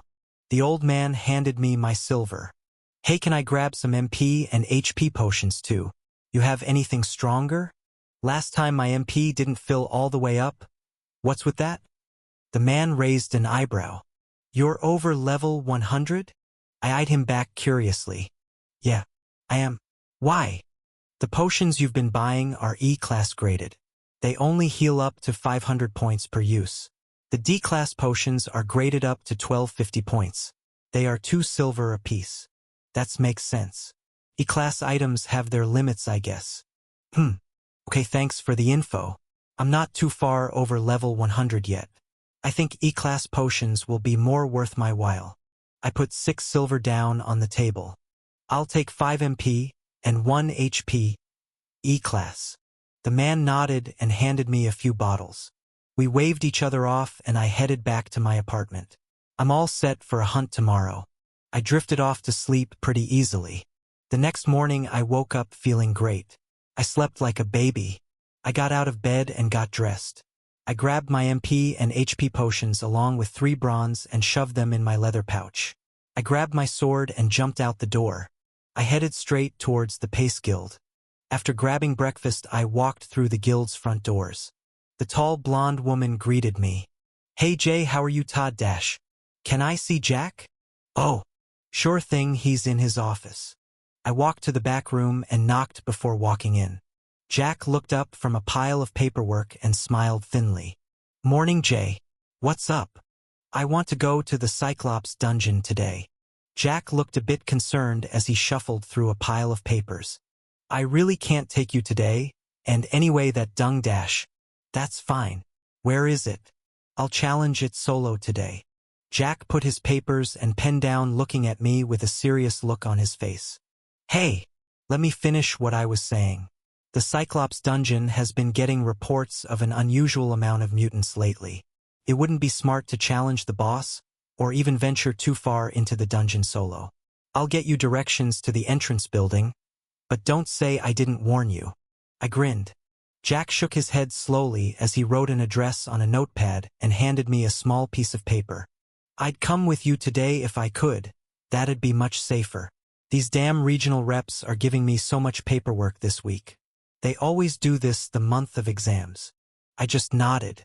I wasn't sure what he was saying exactly, but it didn't seem to matter much. Well, thanks. I'll bring back some loot for you tonight. Great, take this. There's no guild items at the location because it's a partnered dungeon. Jack threw me a small leather pouch. It was an item box. I tied it around my waist. Thanks. Jack nodded and went back to work. I waved and walked out of the guild. I looked down at the note and made my way towards the address he'd written down. It was about 20 minutes away by walking. Most of the streets and buildings I passed were familiar. I'd been through this part of town a couple times. Before I knew it, I'd made it to the dungeon entrance building. It was a small park area. There were a few winding paths and large trees. In the center of the park, there was a 1-story building that looked like it was built in a hurry. There were 2 security guards out front. I showed them all my necessary ID and passed in through the front door with ease. It was just an empty room with a portal at the back. I took out my sword and walked through. I entered a new world. It never ceases to amaze me. This was similar to the orc dungeon I'd been in before. It had a large mountain range, but the hills and valleys were much less steep. I couldn't see a single tree in sight.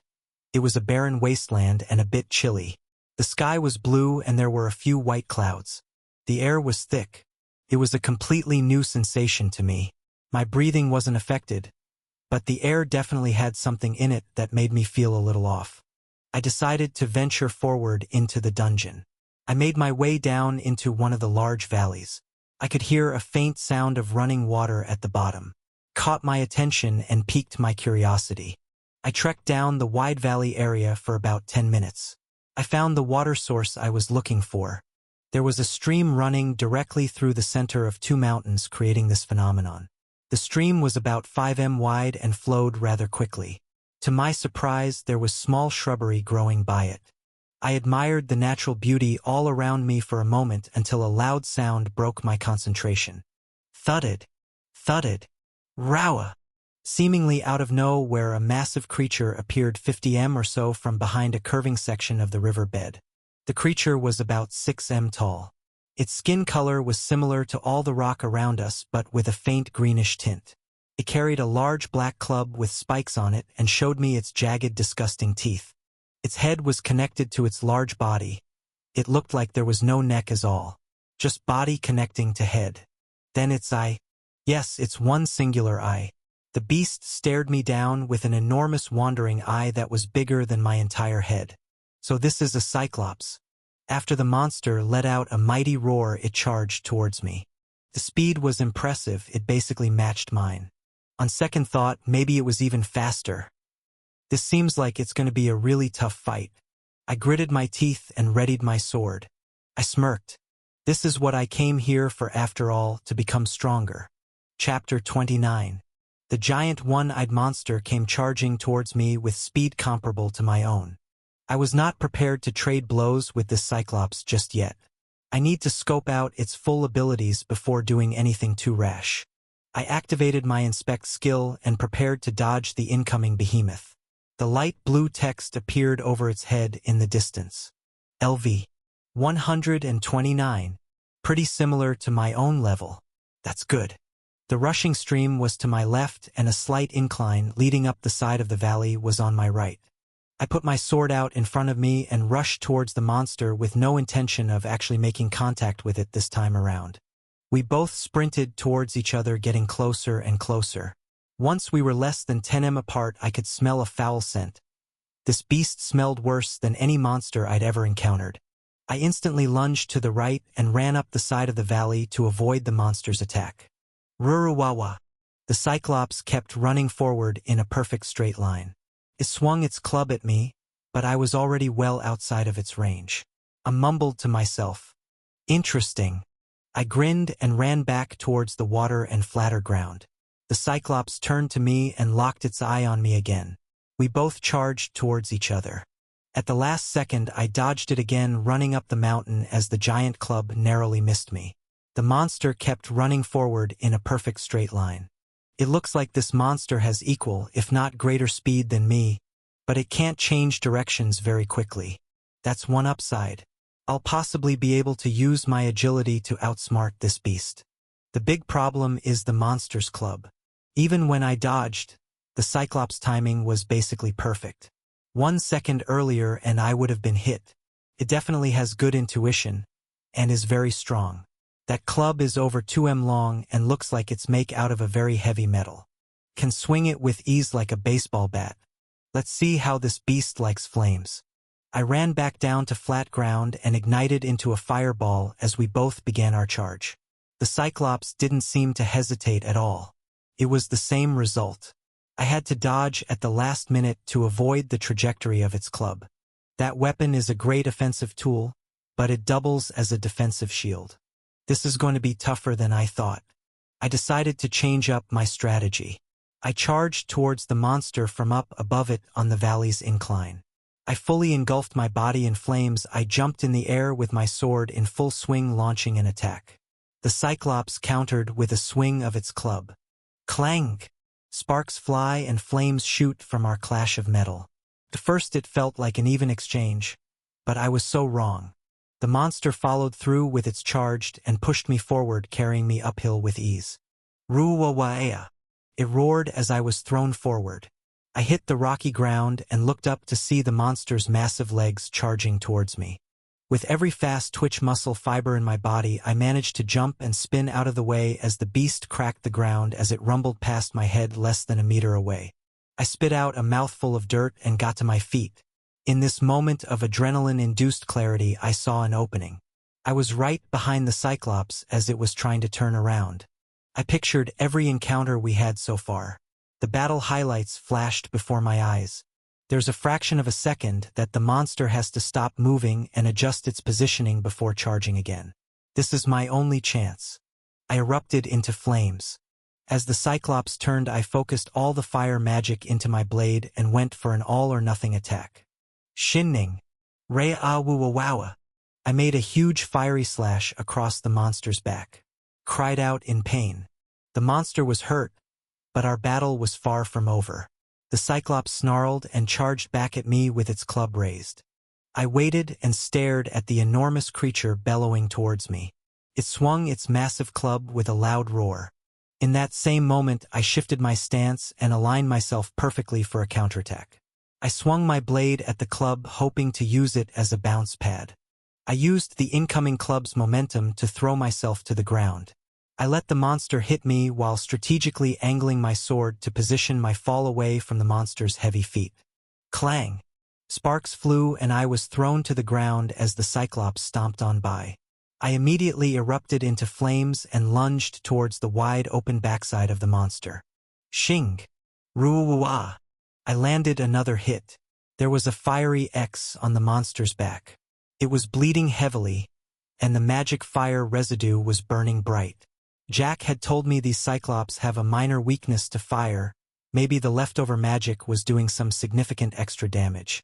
After a series of pain-filled cries, the Cyclops faced me with a murderous glare. It charged forward, grunting and dripping blood. The speed had changed. This charge was definitely slower than the last. I went for the same movement. I let the monster smack me to the ground while blocking most of the attack with my blade. The beast fell for it a third time. Without hesitation, I concentrated all my flames into the top of my blade and sprinted towards the monster's back. I yelled as I jumped through the air. "This is the end for you." I stabbed the Cyclops deep in the back of the head. It let out a cry of agony. Ruwawaea. I held on tight, releasing as much fire magic as I could into the creature. It struggled and cried but quickly came to its end. This was a very effective attack. With a final burst of flames, the Cyclops fell to its knees. Thud! It dropped its club and fell to the rocky ground moments later. I gripped my sword and pointed it to the sky, smiling and admiring my work. It felt great to defeat a new monster by myself without any higher-level instructors or guides around. This is how I'll really get stronger. Level up. Level up. Name, J. Soj. Level, 128. HP, 390/645. MP, 185/645. Strength, 309, plus 50. Speed, 366. Agility, 382. Defense, 278. Mental strength, 309, plus 62. Skills, absorption, swordsmanship, combat magic, fire summoning, inspect, special grade, enemy detection, items equipped, stainless steel long sword, plus 50 strength, golden wolf ring, plus 20% mental strength. I stood next to the monster's corpse for a few minutes, catching my breath, and listened to the water move in the valley below. The air was still very thick, maybe even thicker than when I entered this dungeon. Moments later, the Cyclops completely disappeared and dropped a large mana crystal. I tossed it up and down in my left hand before placing it in the item box. I walked back down to the flowing water and washed my face and arms in the stream. I was covered in small scratches and dirt after that fight. It got pretty brutal. I drank a potion that restored my MP back to full. I stretched my arms and pulled my sword out as I ventured off following the steady water source deeper into the dungeon. After about 10 minutes, I could definitely sense a change in the air. It wasn't my imagination at all. Something was definitely off here. As I kept following the river more carefully through the winding canyon, another Cyclops appeared. It used all the same tricks. I was much more accustomed to fighting its kind now and defeated it in a very similar manner. I landed 3 attacks to its back while letting it land non-fatal blows on me for better positioning. I leveled up one more time. After the battle, I drank an HP potion to restore it back to full. Status open. Name, J. Soch. Level, 129. HP, 650/650. MP, 380/650. Strength, 311 plus 50. Speed, 369. Agility, 385. Defense, 280. Mental strength, 311 plus 62. Skills, absorption, swordsmanship, combat magic, fire summoning, inspect, special grade, enemy detection, items equipped, stainless steel longsword, plus 50 strength, golden wolf ring, plus 20% mental strength.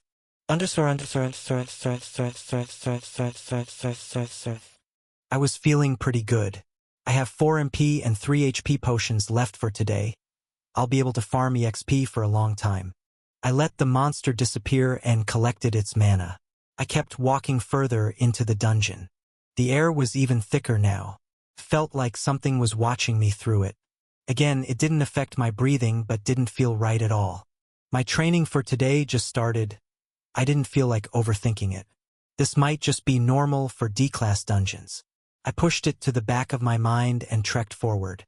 Another 10 minutes or so went by. I was walking along the river's edge when I heard massive footsteps. Thudded, thudded, thudded. Rue Arar.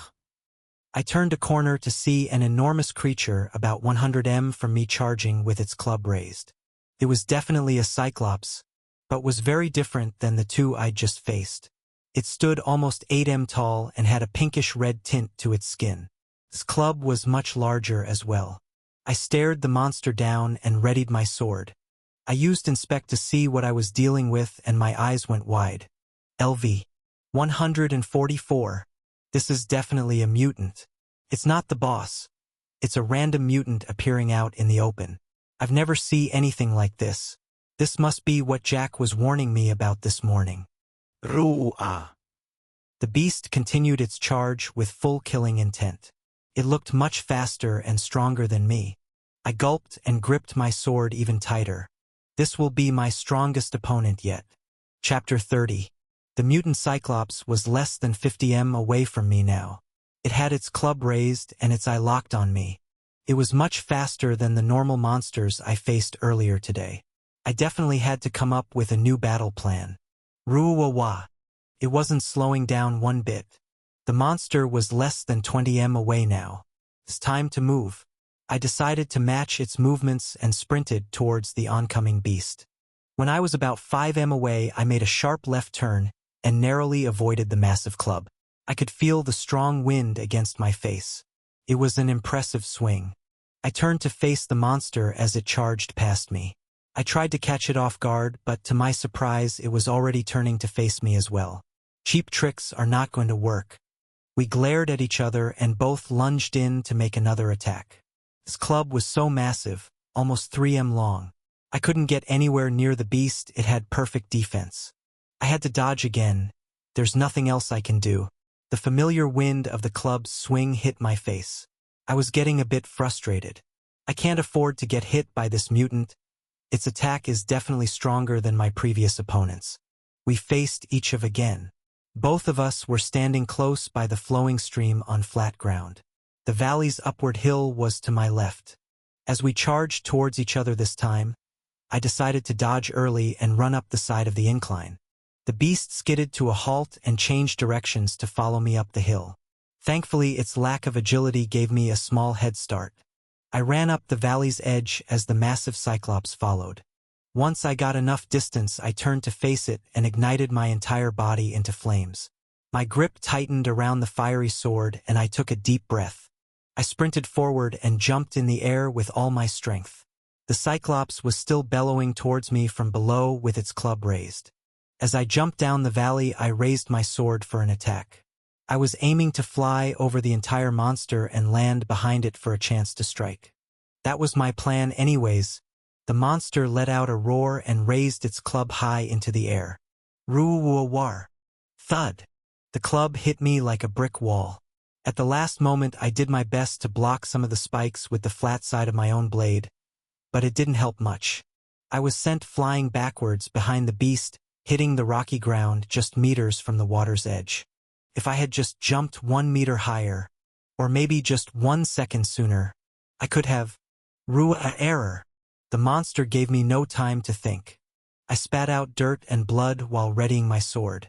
I looked up to see the quickly approaching mutant Cyclops. I have to try again. The beast kept charging and I kept waiting. When we were no more than 5 meters apart, I used all of my speed and agility to sprint and twist away from the massive incoming club. Without looking back, I ran full force up the side of the valley. I heard water splashing behind me. As I ran about 15 m up the hill, I turned to face the monster. I expected it to be close behind and starting its charge. What I saw brought a wide grin to my face.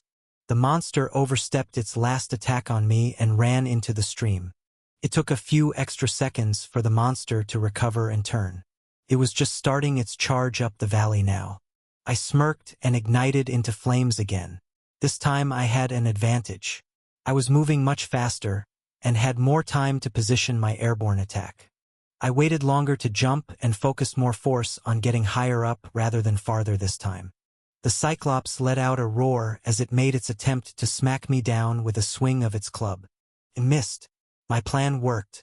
I landed directly behind the monster and planted my right foot to jump up towards its head.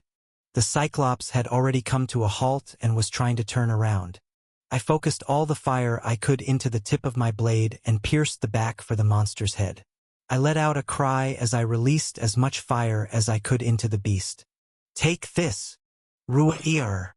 It thrashed around for a few seconds as I repeatedly stabbed it and released fire into the beast's body. Couldn't shake me off. The mutant decided to swing its own club at the back of its head, aiming to crush me. My eyes went wide and I jumped back, ripping the fiery blade from its flesh. I fell to the ground as the beast bashed its own head in with its club. I ran back towards the river. It's better that I get to flat ground now. This thing is mad. Thudded. Thudded. Thudded. Ruwawa air. To my surprise, the mutant was still standing. It was slowly walking towards me with steady, loud stomps. Its head was caved in from the direct swing of its own club, and the backside was still on fire due to the leftover magic residue. Its eye was bleeding and cloudy, but it still stood tall, ready to continue our battle to the death. I have to give it credit, this monster is a tough one. I was breathing heavy and bleeding all over as well. I couldn't help but to grin a little bit. The beast ran towards me, but not in a straight line. There was something off. Can't see.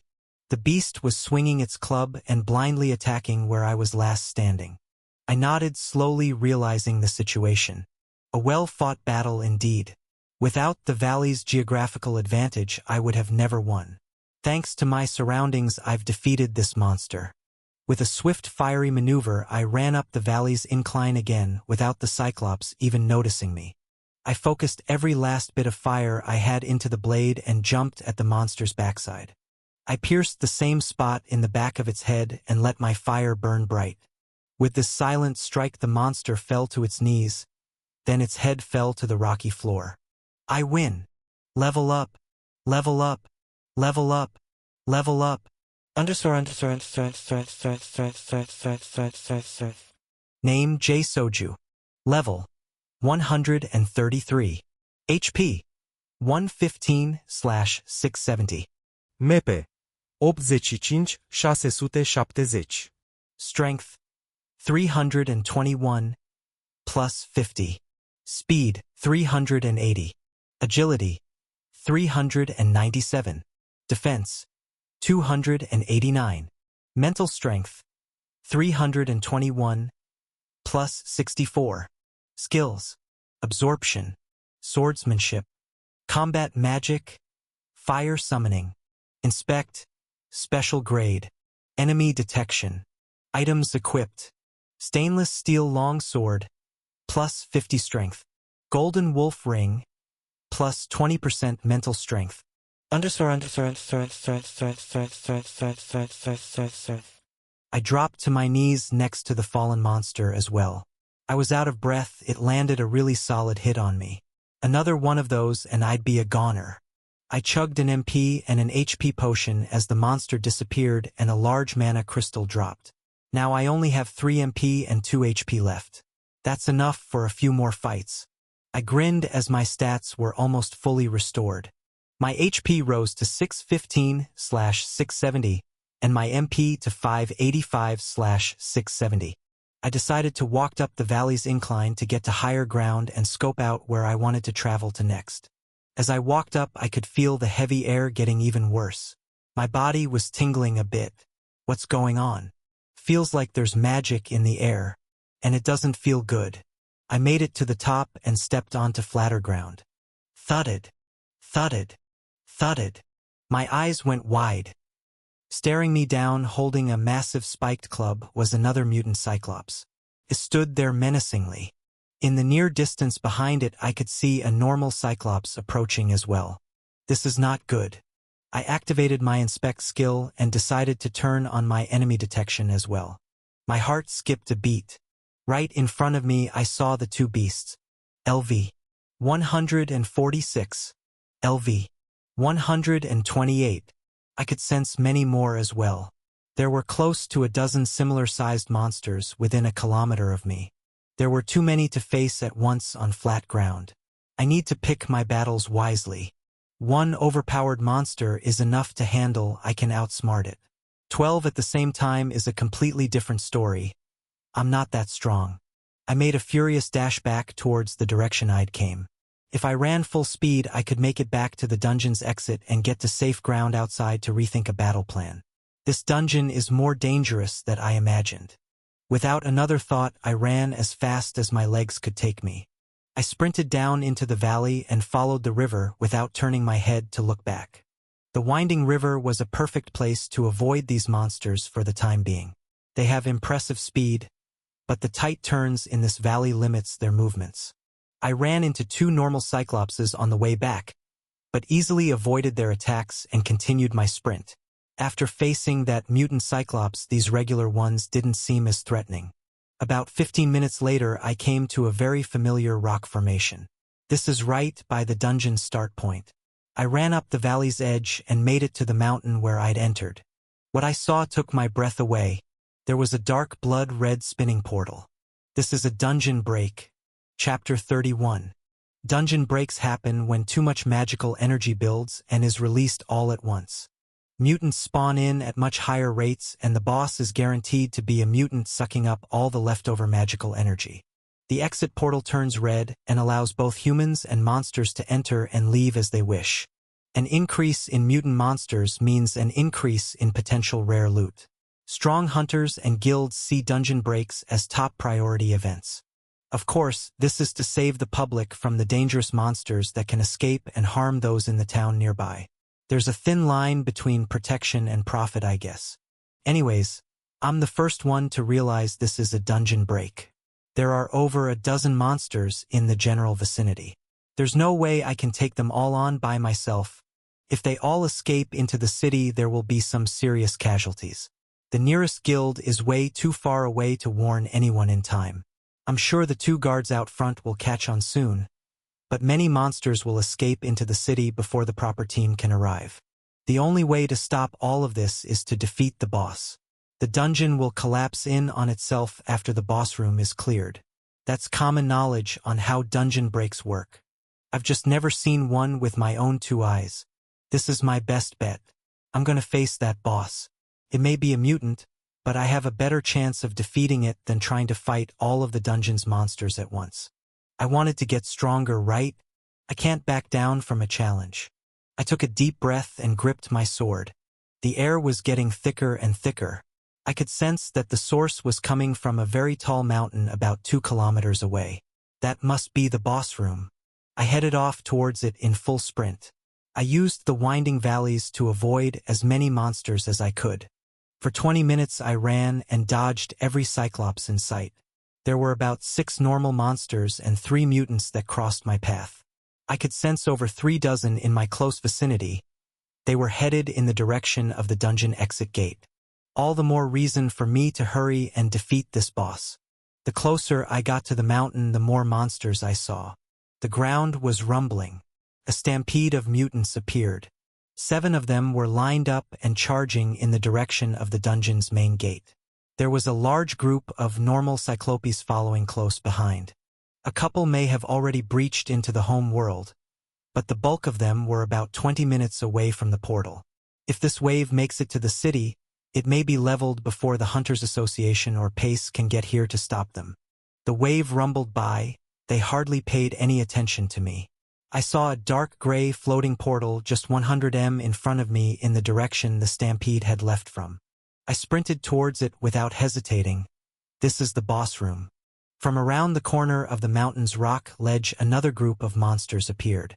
They must all just be spawning in here. I kept sprinting forward with my eyes on the boss room portal. Ruwawa error. 2 giant mutants came charging towards me, followed by a pack of their normal Cyclops underlings. I completely ignored them and kept my eye on the prize. Moments later, I managed to jump through unscathed. I could hear many roars as I was transported into the boss room. This is insanity. I made it to the boss room. It was 300 m long, 200 m wide, and over 50 m tall. I was standing in a wide-open cave. There were no obstacles in sight, just a rocky floor, curved cave walls, and a ceiling. It was silent.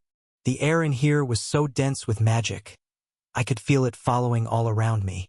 I could also feel the stare of a horrible creature. Thudded. Crack. Thudded. Crack. An enormous Cyclops emerged from the back of the cave. The skin was so dark that his looked black. Its eye was bloodshot and staring at me hungrily. Every step it took cracked the rocky ground below it. The mutant boss stood at nearly 10 m tall. It was bigger than any monster I've ever seen. Roo-wower! It let out a roar declaring battle. I stood there in awe. I used inspect and my jaw nearly dropped to the floor. LV. 171. Level. 171. I had a hard enough time defeating a mutant in the 140s. This is going to be the greatest challenge I've ever faced. Cannot slip up. Even one hit may be fatal. Roo-wow-wow-war. The ground-breaking steps of the mutant drew closer. I followed its lead and sprinted towards it as well. Its speed was similar to the other mutant I battled previously. Maybe slightly faster than me, but not impossible to use my agility to weave around it. The real problem here was its overwhelming strength. This cave has completely flat ground. It would be close to impossible to use that airborne tactic from my last fight. As we sprinted towards each other, I prepared myself to dodge. Once we were about 10 m apart, I made a sharp turn to the right and narrowly missed its club's wide swing.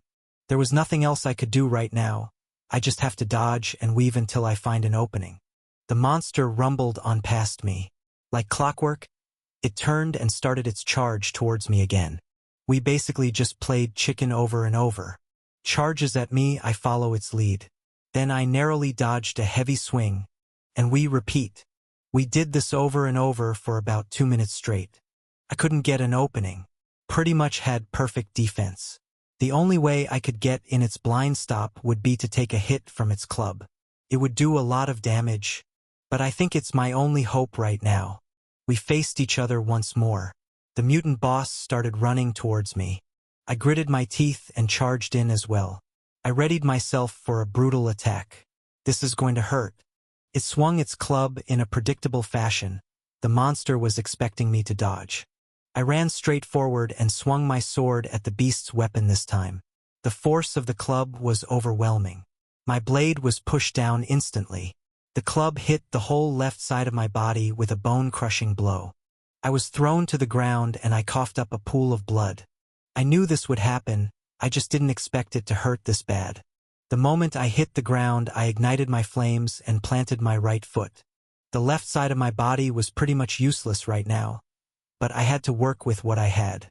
The Cyclops was continuing its charge forward as I lunged in at its backside.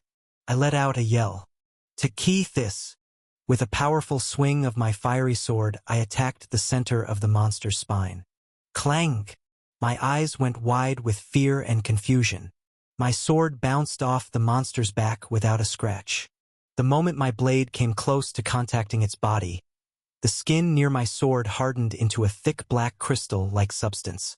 This must be some kind of advanced body hardening. This is bad. Very bad. I opened my status to see my HP at 45/670. I chugged a potion and ran away as fast as I could. As I ran for my life, I quickly regained feeling in my left side. My HP had risen back up to 545/670. War. The enormous monster still had me in its sights. It charged towards me again and I dodged with all my might. We continued this over and over. There was nothing else I could do. We were drifting closer and closer to the back wall of the dungeon. Every dodge I made was bringing us closer together. Each time we charged in, the Cyclops got more and more used to my movements. The longer we keep this up, the worse off I'll be. I was starting to get out of breath. I can only keep this up for a few more minutes. I need to think of something fast. I was going through every potential battle scenario I could in my head. Basically, every situation ended in an unfavorable outcome for me. Only one option came to mind. It's the only thing that worked for me before. There was a curved cave wall about 20 m behind me. If I ran at it fast enough, I could definitely climb it and attempt to attack from higher ground. It's risky, but right now I have no other choice. I can't keep dodging forever. I have to do something. Without thinking much more of it, I turned and ran. This was my Hail Mary. I sprinted with all my might at the cave wall. I could hear the ground-crushing footsteps close behind but didn't dare to look back. I jumped up onto the wall and ran as far as I could, fighting gravity all the way up. Once I felt myself start to slow down, I pushed off the wall with both my legs and ignited my entire body into flames. I spun around to face the beast below me and held my sword straight ahead. I had managed to climb the cave wall high enough. This club was not within range. This could really work. I pushed out even more flames as I flew high over the monster's glaring eye. War. The Cyclops let out a cry as I temporarily blinded it with the fire's bright light. This is my chance. I flew over the beast's head and locked my eyes on its upper back. The Cyclops was still flailing around, trying to locate me in its blinded state. I took this opportunity to make my final move. I touched down on the ground right behind the beast and planted my right leg to jump back up. I had the perfect angle.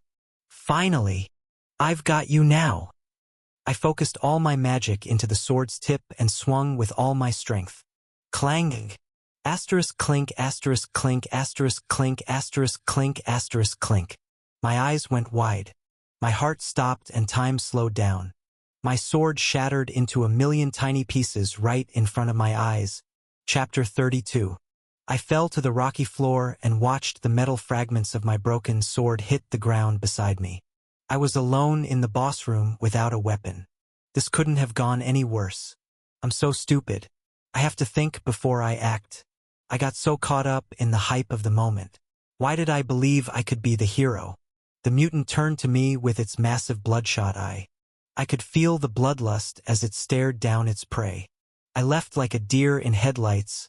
I couldn't move a muscle. My mind was racing, but my body couldn't move. I had one last chance. Think, Jay. The beast came rumbling towards me. Think. The rocky ground flew to the sides of its body as the monster came closer and closer. Think. Thwack. The beast's massive club hit me again. It felt like every one of my ribs had been shattered. I went flying backwards over 30 m, skidding along the ground. In my feeble state, I checked my status to see 10/670 HP remaining. I coughed up blood while reaching for my last HP potion. Ruyuo error. All I could hear was sound of my impending doom. As I chugged my last HP potion, I yelled back at the creature with all my frustration and rage. Ag hag. I couldn't help but to let out flames. They surrounded my body. All this talk about being a hero and becoming the strongest. I may have gone in too deep. This is a truly superior opponent. How can I defeat it? I could hear my yells echo back at me in the cave. The fire around me created interesting shadows all over the ceiling and walls. The dancing flames and my tired state reminded me of the hero's journey in all of my favorite comics. This is where the main character becomes stronger because he breaks through and wins even with unbeatable odds. The dancing flames and eerie echoing silence brought me back to reality. I shook my head and erupted into flames even brighter. I can't give up. Not now. My fire is the key. It's all I had left in my arsenal. My true last resort. I have to fight with fire alone. Every battle with these Cyclops creatures has been harder than the last. In the end, they all have fallen to my fire. That's it. A distinct scene from every battle played clear in my mind. The Cyclops' weakness is always its eye. We stared each other down. This was the moment of truth. Without further hesitation, we both charged forward. I swerved to the left with all my strength and managed to dodge the beast's attack. I didn't look back for a second. I sprinted straight for the cave wall to repeat my last attack. This time I would change my aim. I could hear the heavy footsteps approaching close behind as I ran up the cave wall. I bend my knees and push off it with all my strength. This Cyclops wasn't totally stupid. I was betting on that fact. The beast recognized my wall climb and positioned its club high up into the air where I jumped previously. Smart move. That is, if I was going for the same attack.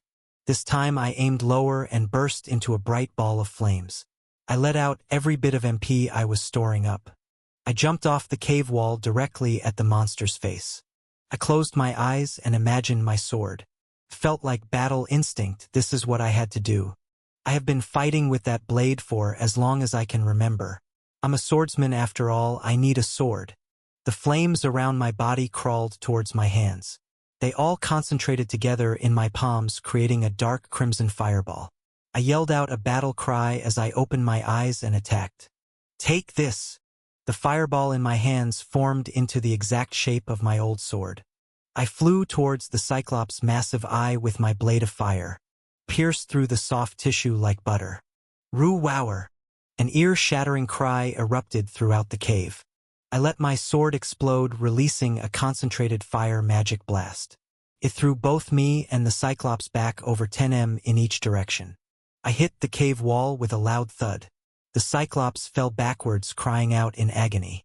I grinned and chugged an MP potion as I stood to my feet. I depleted every last bit of magic left in my body with that attack. Thudded. Thudded.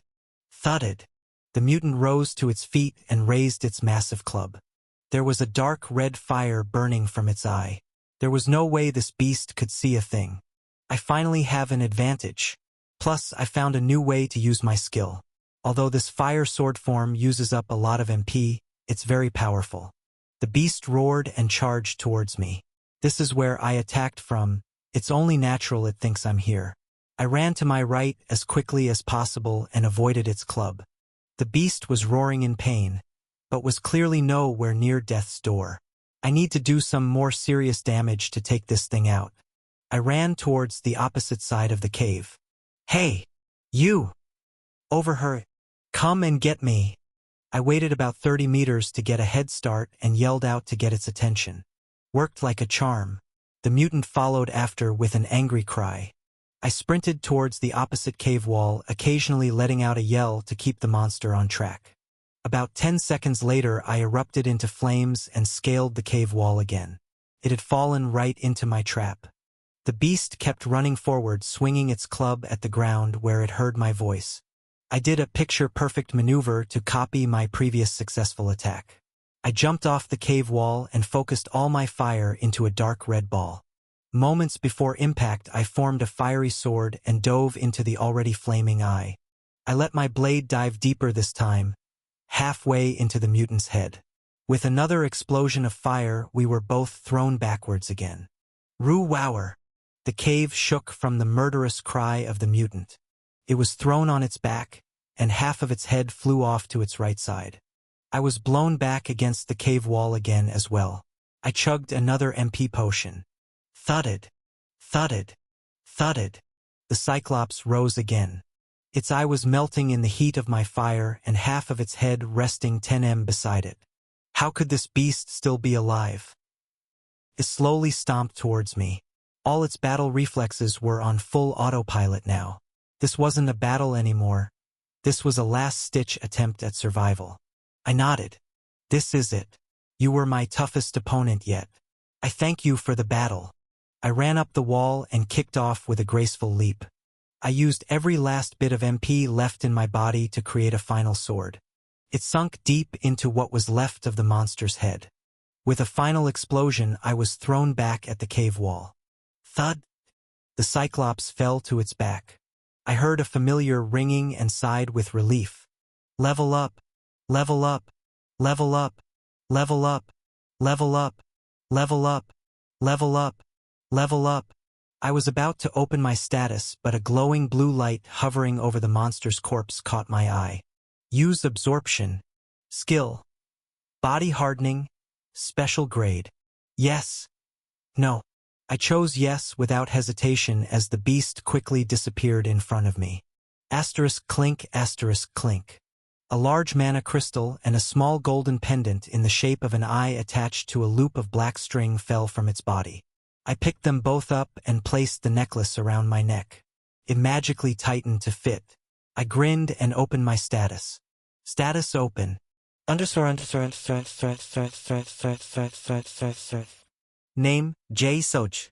Level, 141.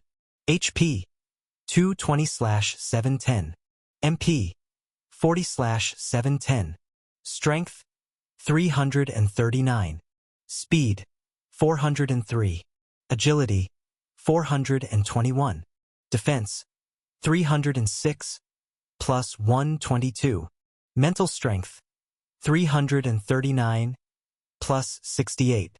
Skills, absorption, swordsmanship, combat magic, fire summoning, inspect, special grade, enemy detection, body hardening, special grade, items equipped, golden wolf ring, plus 20% mental strength, Cyclops eye pendant, plus 40% defense.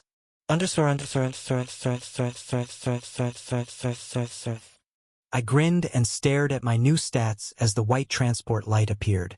I heard a rumbling sound. The white light was lasting much longer than it usually did. The entire dungeon was collapsing. This is not a normal transport. Moments later, I was back to the home world. As I came back to reality, I couldn't believe my eyes. The entire dungeon building was in shambles, crushed to bits on the ground. Most of the surrounding city for 500 or so was also in horrible shape. There were almost 24 hunters and businessmen standing around talking to each other and writing things down. I appeared in front of all of them as the portal disappeared behind me. They all stared. I gulped and scanned the crowd to try and find a familiar face. Well, this is awkward. Chapter 33. There were a few distinct groups of hunters that I could make out. 2 were standing nearby and another 2 or 3 were walking over to the crowd in front of the recently collapsed portal. They were all wearing professional gear. Some carried long swords, others had daggers, and a few had massive shields. Each group was accompanied by 1 or 2 people in suits. These must be the teams sent out by each of the guilds nearby. It seems like some of them brought representatives as well. I looked further ahead. I couldn't help but stare with my mouth wide open. There were fallen buildings and flattened sections of city. It was still a horrible sight to behold. I guess there were some monsters that escaped. These guilds were the ones who attempted to stop them. It looks like they contained them in a fairly tight area. But they all disappeared when the dungeon collapsed, so I couldn't tell for sure. Hey kid, was it you? I looked up to see a man in a suit yelling and waving at me. Then another voice rang out from the crowd. Yay! Was it you? Who took out the boss? I nodded slowly. The first man ran up to me with a card. Hey, come by the Arcane Guild if you're looking for some extra work. No, come visit us at the Korra Guild. I'm sure we could help you reach even higher levels. All of the suited men came towards me. Some of the hunters looked interested as well. I was getting a bit flustered and honestly somewhat annoyed. It's a pleasure to meet you. Come by our Centano Guild anytime dash. They all started crowding around me, asking me questions and handing me cards. I squeezed my way through the crowd, answering politely until I heard my name get called out. This caught my attention. Hey, Jay Wright? You okay? Who knows me here? I looked up to see a group of 3 women. There was a tall brown-haired girl waving at me. I was puzzled for a moment. Then it hit me. Those are the mages from Pace. This is a perfect. Hey, it's you. Once I replied, the swarm of people slowly backed off. It seems they realized I was already associated with one of the teams that showed up. I put on a professional smile and walked over to the group of mages and whispered under my breath. Thanks. Let's get outta here. The tall girl looked straight at me with confidence. No problem, my name's Ray, by the way.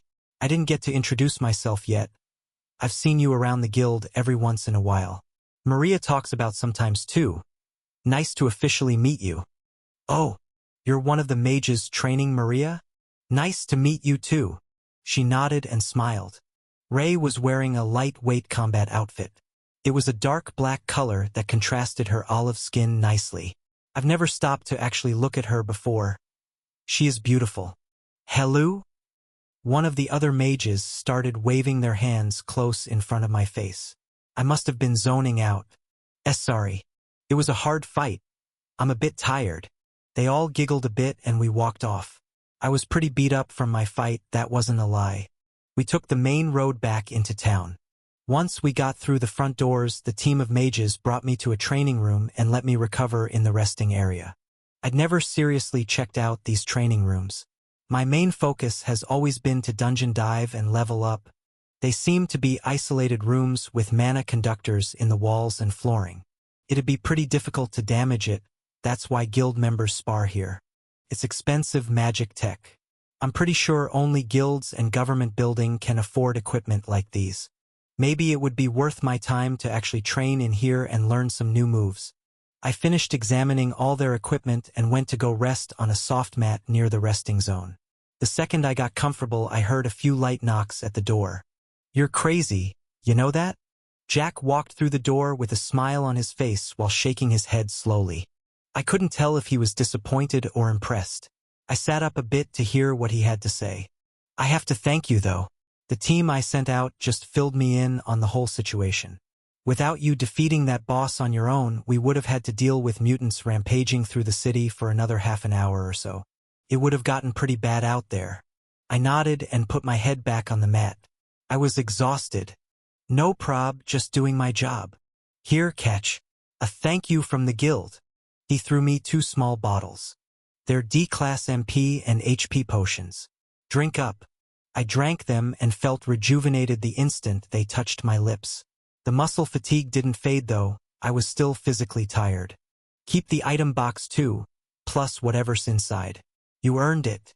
My gift to you. I stood to my feet feeling a lot better than I had moments ago. We shook hands. Thanks, Jack. I appreciate the warning you gave me this morning. I guess it's just good luck, I didn't take it into consideration. We both laughed loudly and walked out of the training room together. Once we got into the lobby, Jack spoke up. I couldn't help but notice your sword is missing. Feel free to use any guild equipment when you're in the dungeons. But I assume you'd like to buy your own. I nodded. He was right, I didn't like the idea of a borrowed sword to fight my battles. I needed a new one. Then I saw a familiar face. One of training room doors flew open and Maria came running down the hall, followed by a few of the mages that helped me get back to the guild. They must have told her what was going on. JYY. I was worried. Are you okay? Haha, yes, Maria. I'm okay. Thank you for being so concerned. Jack raised an eyebrow. Oh yeah, this would be perfect. I looked over at him with a confused look on my face. What would be perfect? He grinned. Maria is going off to the capital tomorrow with Ray. They're going to get some new equipment for our guild and some personal items as well. Maria looked over to Jack and me curiously. Yeah, we are. What about it?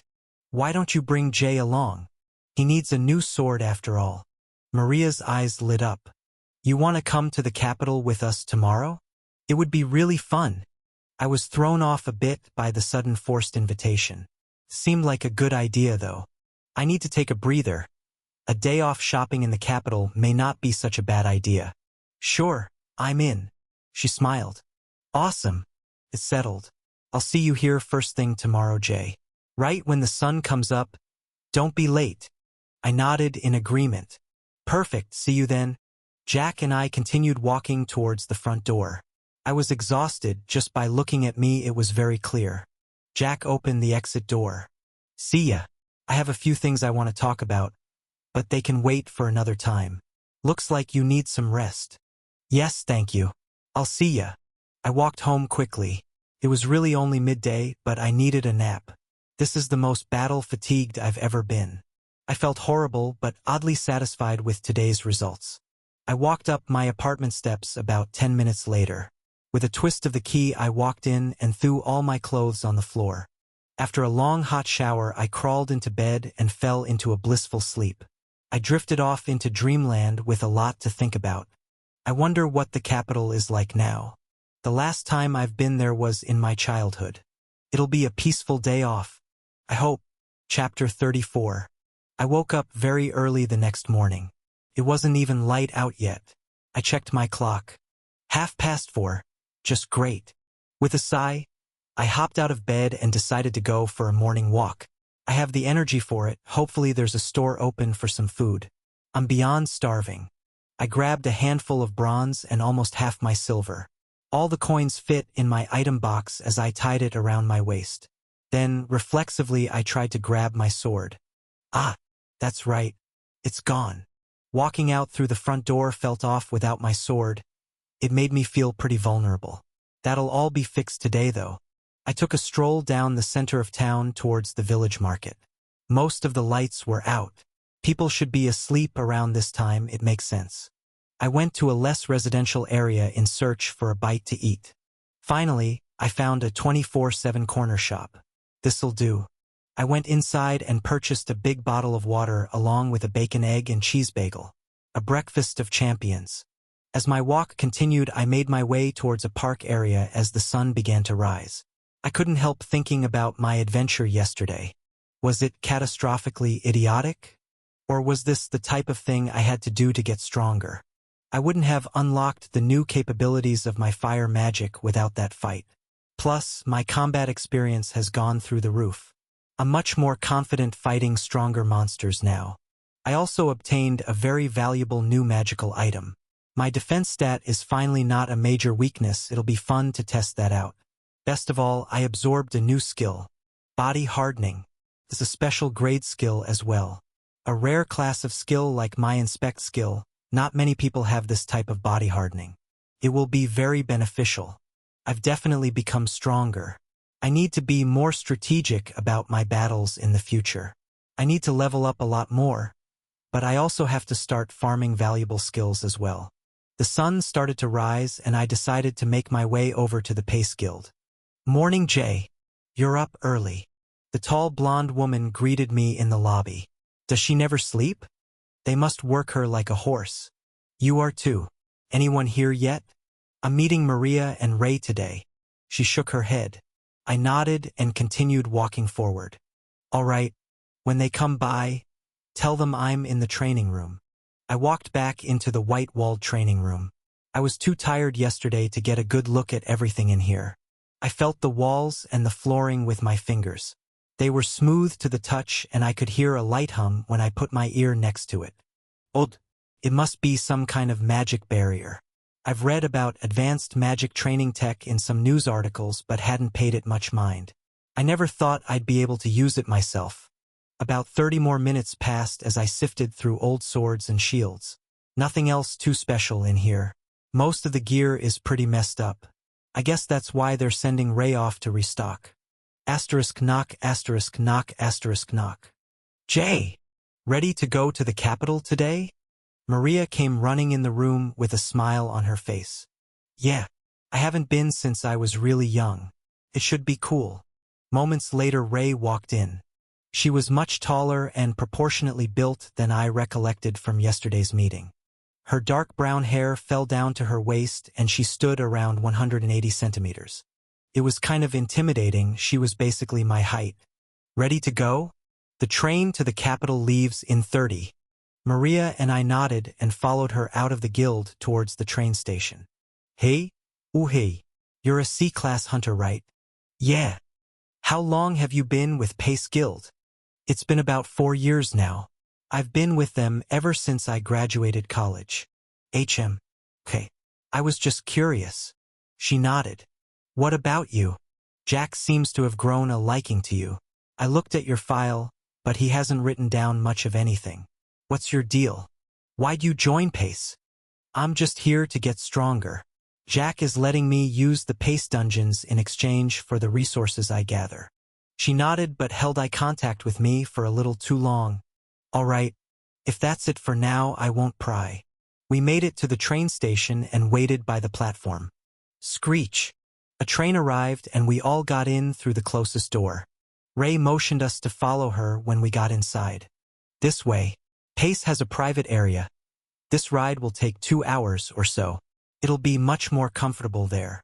We followed and watched Ray scan her guild pass after talking to an employee. We walked through 3 train sections and made our way to a private room with 2 couches. Maria and I sat on one side.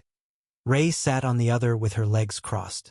The train started moving and I looked out the window watching the buildings fly by. I zoned out into deep thought. Trains always put me into a daze, sometimes even straight to sleep. There are 8 main regions in our country. We live in a region located at the southeast portion of the country. Our region is called the Vice region. We are considered average.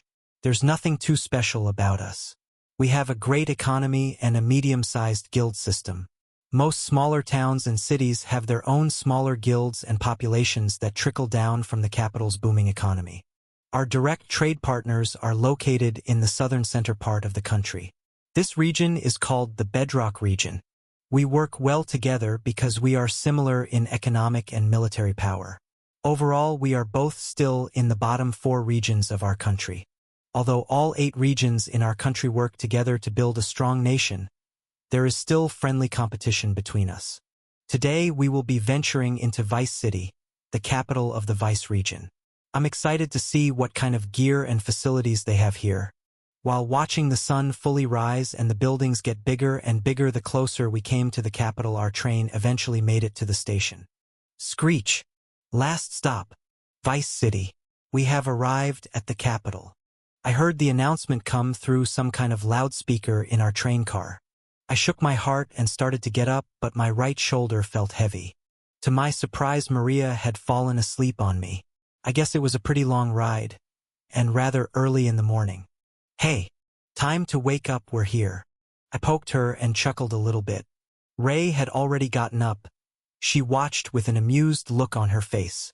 Huh? We made it here, Alria. Oh. Maria went red in the face and got to her feet. I fell asleep. Oops.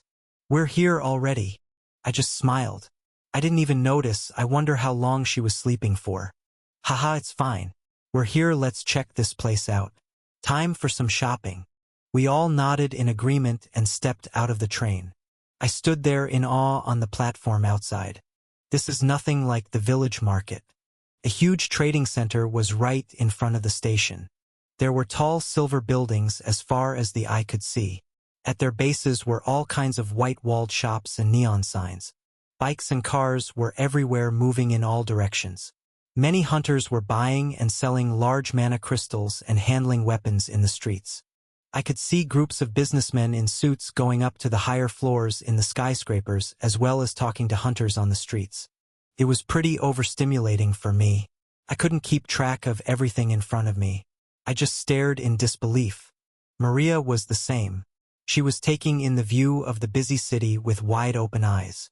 We both stood there for a solid 30 seconds. Come on. Let's get a move on. Ray was unfazed. I guess she came here often, at least she let us enjoy the view for a little while. We need to get a few things for the guild. Then we can do whatever you two want. This won't take long. Follow me.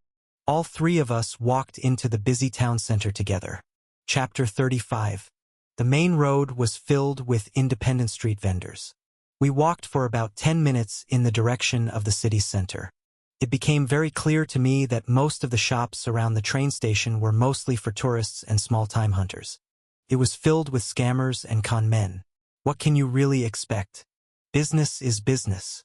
That's the way the world works. As we walked further in, there were less people out on the streets. The buildings became much taller. It looked like they were mostly allocated for office space. We turned a street corner and I saw a massive mall.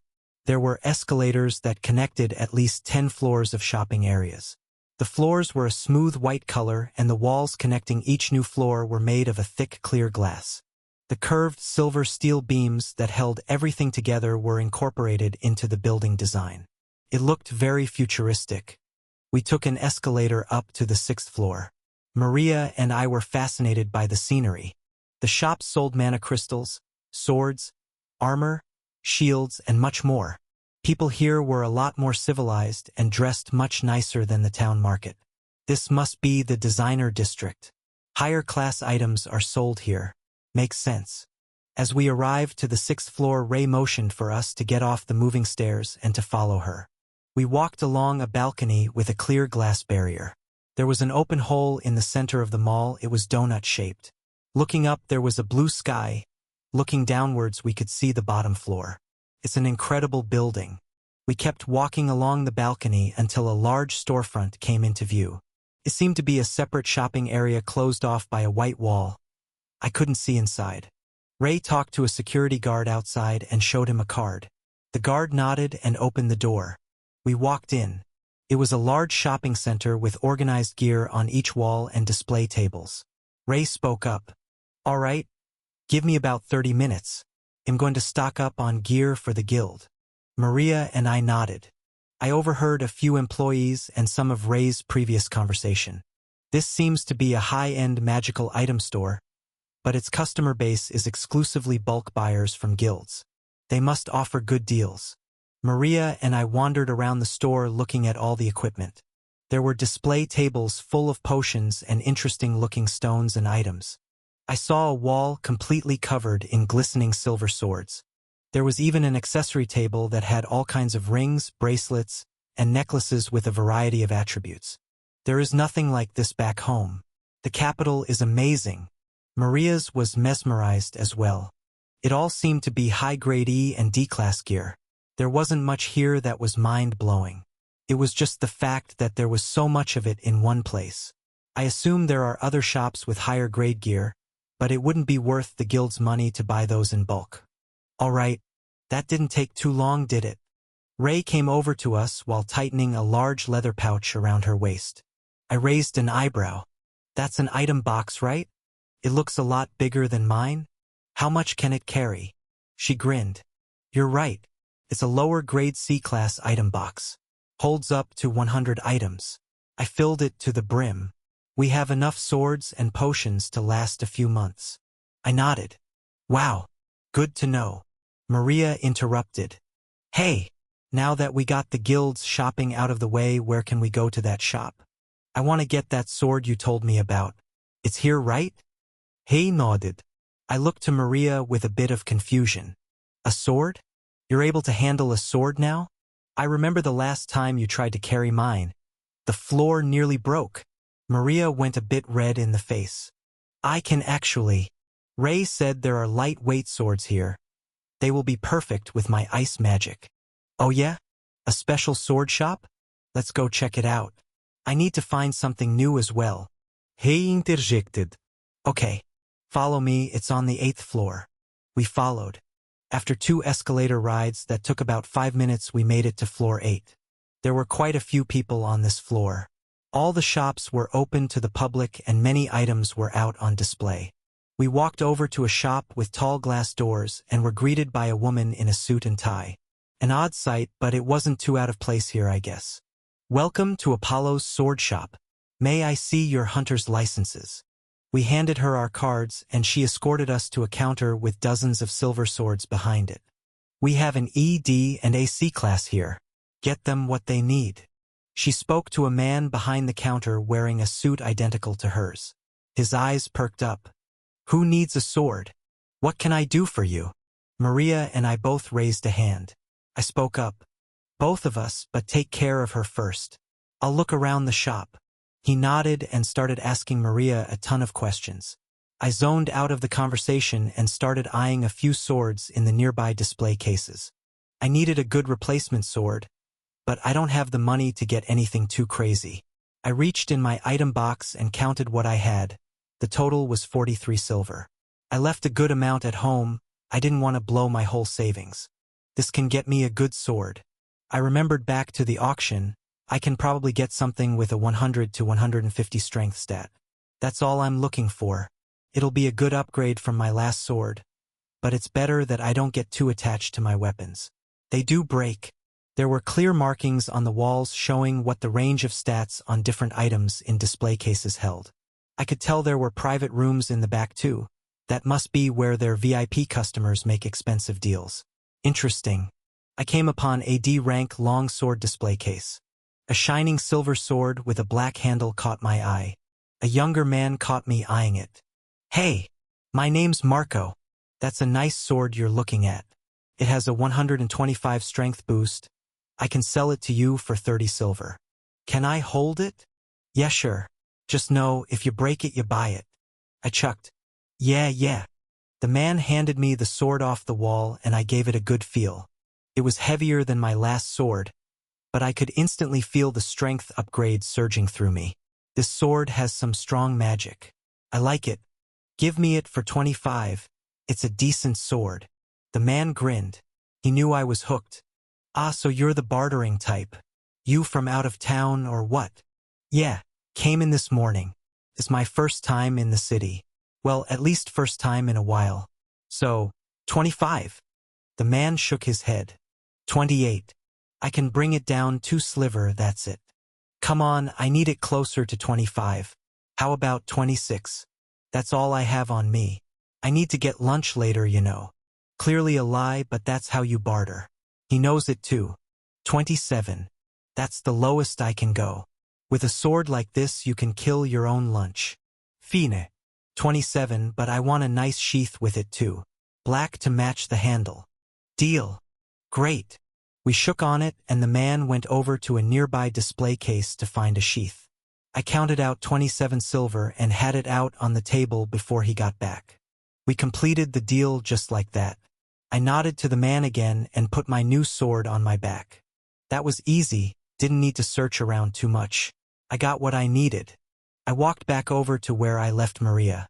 There were about half a dozen swords laid out on the table. Maria had a look of concentration on her face. She was clearly having trouble deciding which one to get. This is the difference between men and women shopping. It makes me go crazy sometimes. I watched Maria pick up each of the 6 swords at least 10 more times and swing them around. Almost 20 minutes went by. I was just happy to be out and about. It didn't bug me too much today. She can take all the takes she wants. All right, I think I like this one. I'll take it. Maria finally picked out a sword. She stood holding a long and thin silver sword. When she swung it, there wasn't even the slightest sound. It seems to be a custom-made sword. That will be 10 silver. The salesman looked at her and smiled. Maria reached into her small bag and pulled out a few silver coins. There you go. Thanks. She purchased a white sheath as well. With an agile movement, she slung the sword over her back. The 3 of us started walking out of the store. She didn't even try to haggle the price down. Whatever works for her, I guess. There was one thing I was curious about. Hey Maria, where do you make your money? That's an expensive sword for an E-class. She smiled. Pace has been paying me for dungeon diving lately. I've been saving up. Pace pays you? She looked confused. Yeah. I have an exclusive student contract. They're obligated to pay me. I thought for a moment. I guess exclusive contracts with a salary would make sense. I don't get paid because I never even asked to. Ah, okay. Makes sense. We walked out the front door of the store and Ray stopped in front of us. Do you two want to test out those new weapons? Maria and I looked at each other. We shrugged and nodded eagerly. Hey, Grine. Follow me. I know just the place to put those blades to use. This is going to be fun. I looked at her with curiosity. Are there dungeons nearby? Ray kept a smug grin on her face. There are, but that's not exactly where we're going. Trust me, you'll like this place. She hopped on an escalator moving downwards and we followed. I wonder where we're going to test out our new weapons in the capital? Wherever it is, I'm looking forward to it. I'll get to see Maria in action for the first time too. This day is about to get even more exciting. Chapter 36. We made our way down all 8 floors. I watched all the shops go by as we glided down on the moving stairs. On the bottom floor there was a large crowd around a storefront that took up almost a quarter of the floor space. Ray motioned us towards it. This way. It'll be a few silver, but trust me, it's worth it. I've been in here a few times. We walked through the crowd of people and got into a small line forming right outside the entrance. There was a large sign over the glass door. Vice City Mall Training Center. The line moved forward slowly for about 10 minutes until a middle-aged man greeted us at the door. Just the 3 of you? What level training room, and how long are you going to need? Ray spoke up. 30 minutes in AD classroom. We'll rent 3 pairs of sim gear too. That'll be 10 silver for the room, 3 extra for the sim gear. My eyebrow raised. That's pretty pricey. What kind of training room is this? I reached into my item box to grab some silver for my cut, but Ray immediately gave me a look. Don't worry about it. Pace Guild will cover this one. It's for training. She winked at me and handed the man 13 silver. He nodded and let us through. 4th room on the left. Timer starts once you open the door. We walked through a narrow hallway and towards the room. Ray opened the door and we walked in. She shut the door and a large clock on the wall started counting down 30 minutes. It was a large room with high ceilings. The walls, floor, and ceiling were all white and I could hear the hum of a mana shield. There was a small rack with combat suits on it. Ray picked one up and started putting it on over her clothing. It magically tightened to fit her body. You guys too put 'em on. Maria and I followed her lead and put on the suits. All of a sudden I saw blue text hovering over Ray and Maria's heads. 100/100. 100/100. I saw Maria staring over my head as well. There must be numbers above mine too. I looked at Ray. What is this? She grinned. It's Vice City training gear. Pricey tech. Let's use it while we have the time. Don't hold back, this gear is graded up to high B-class attacks. You couldn't kill someone in one if you tried. I looked at her in confusion. What do you mean? She smirked. Then her whole body started to glow with a yellow light. This is what I mean. Her body glowed so bright I could hardly see anything else in the room. It was blinding me. The room started to fill with static and my eyes went wide as I saw large thunderbolts protruding from Ray's body. Zap! A huge bolt of electricity came flying towards me faster than my eyes could see. AF! It hit me with a direct hit. It was more painful than I was expecting it to be. I dropped to my knees and Maria shrieked. He's at 0. 0 out of 100. Ray, how could you do the dash? Just give it a second, Maria, watch. A small red text appeared at the lower left corner of my vision. 1 death logged. Restart? Yes. No. I chose yes, and an animation of my health bar rose from 0/100 to 100/100 in front of my eyes. This is a simulation? Hey Logid. Yes, but also no. Maria and I both looked at her with confused looks on our faces. The suits absorb the magic energy from attacks. It will simulate the damage and show you what percentage of your health would have been taken. They're a great tool for training. It allows higher-ranked hunters to go all out and not worry about hurting their training partners. Maria and I both looked down at our suits in awe. It is pretty cool. I knew the capital was going to have some cool new tech. but I didn't know stuff like this was so available to the public. Maria spoke up. All right, Jay. Let's spar. She started to glow a light blue color and took out her sword. I returned the favor with a grin and took out my own sword. I decided not to use my fire just yet. I don't think it would be fair against Maria. She engulfed her sword in a blue and white crystallizing mist. I was impressed. Her ability to handle her ice skill has definitely improved. Maria's level is much lower than mine, so her movements were easy to track. Clang! I blocked her sword's hits with simple defense tactics. She handled her sword well, and her swordplay looked cool, but she couldn't land a hit due to the huge difference in outstats. After 10 or so attacks, Maria looked up at me with a grin. Come on, Jay! You're AD class. I know you can do more than that. Don't you want to test out your new sword? Maria glowed even brighter now, and her sword started to grow in size. Clang! We struck blades again. This time the ice from her sword crept towards my own. As I backed away, the ice on my blade kept expanding. It was slowly making its way down the blade towards my hand. Maria looked proud of herself and gave me a smirk. The ice touched my right hand, and it was much colder than I expected it to be. Moments later, I saw the simulated bar in the bottom left of my vision start to change. 97 out of 100. The ice kept moving up my right arm. It was starting to hurt a bit. Couldn't move my hand at all. 93 out of 100. Maria's skill is very neat. Probably works extremely well on lower-level monsters. If I was fighting her seriously, she would never have managed to get a hit on me. What are you gonna do now, Jay? I think you got a little too cocky. I grinned. Oh yeah. I decided it was time to get a little serious. I activated my fire magic. It started as a slow crackle, but erupted into a dark red fireball surrounding my body. Her ice melted off my hand, and I immediately regained mobility. I smirked as I saw Maria's eyes go wide. I sprinted towards her with my blade pointing straight ahead. I was moving much faster than she could react to at her current level.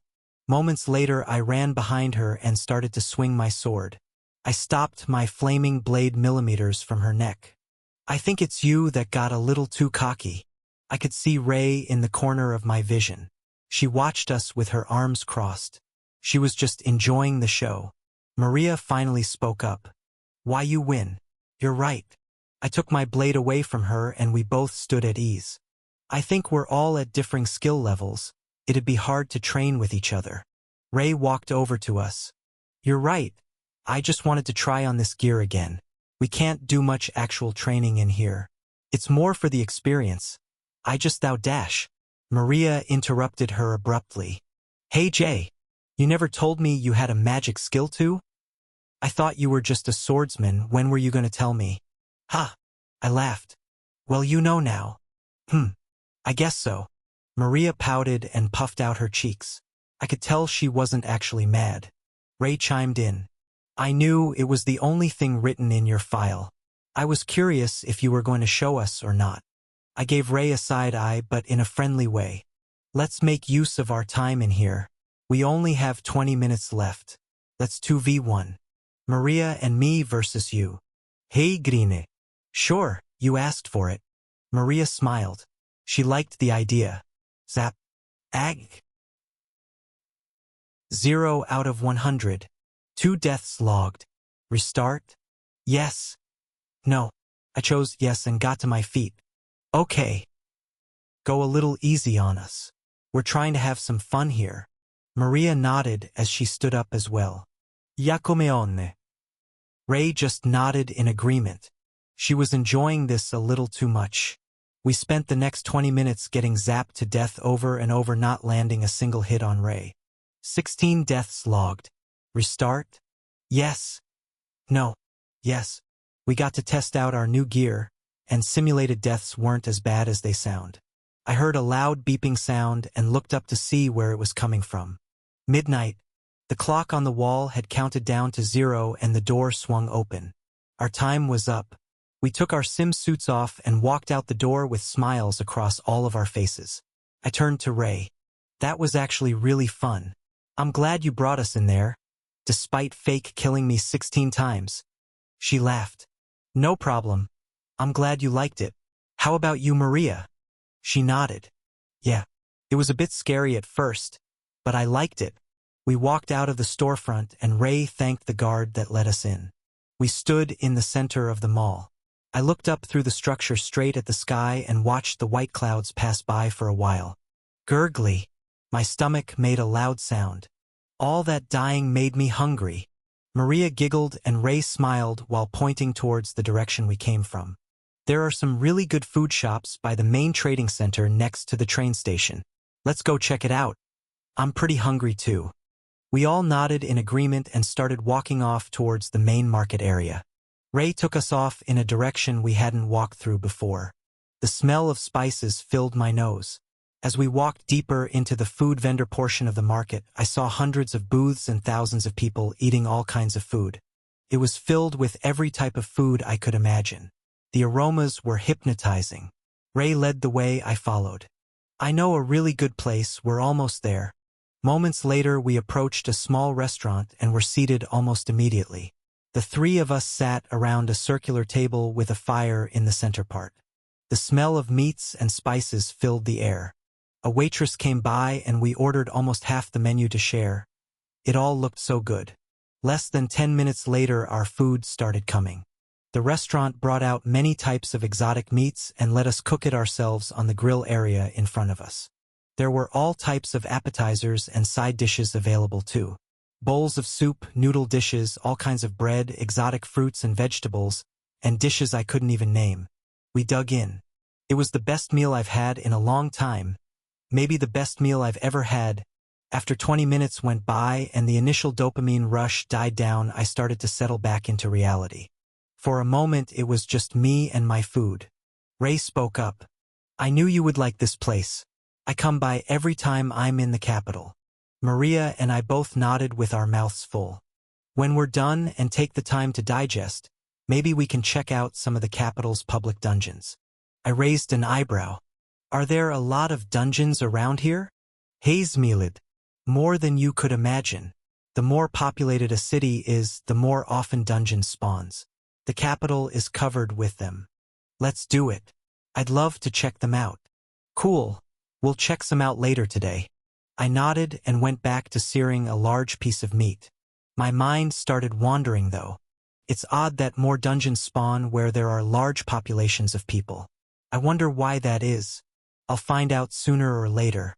I can't wait to see what kind of monsters there are in the capital. I thought this would be a calm day off, but it seems like a hunter's life always falls back to diving into dungeons. Chapter 37. We ate as much as we could, but there was still a good amount of food left on the table. After lounging around for another 30 minutes or so, we finally got up and paid the bill. Ray motioned us towards the city center again. Let's go check out the dungeon hub. We don't have too much time before we have to catch the last train back home. 1 or 2 hours should be enough to get a feel for how the capital's dungeons work. I got up and looked at her. Makes sense, I can't do a serious raid on a full stomach like this anyways. I'm curious how it works here. I haven't seen a single dungeon. I thought they'd be more out in the open. How do hunters even find places to raid around here? What's this dungeon hub place? Hayesmead. You'll see. It's where most of the public dungeons in Vice City are located. I nodded, accepting the fact she wouldn't tell me yet, and started following her through the crowds of people in the busy market. It was still mind-blowing how many people were in a single area. I'm not used to this big city life just yet. About 20 minutes later, we walked past the mall area and made our way even further into the city center. The large silver towers were getting taller and the streets were getting narrower. We eventually came across a large black tower. It stood out from the buildings surrounding it, and there were many people entering and exiting from the large open front doors. Ray started walking towards the entrance. Maria and I followed without saying a word. The inside of the tower was black as well. There were no windows or lights, but oddly enough, it was very bright inside.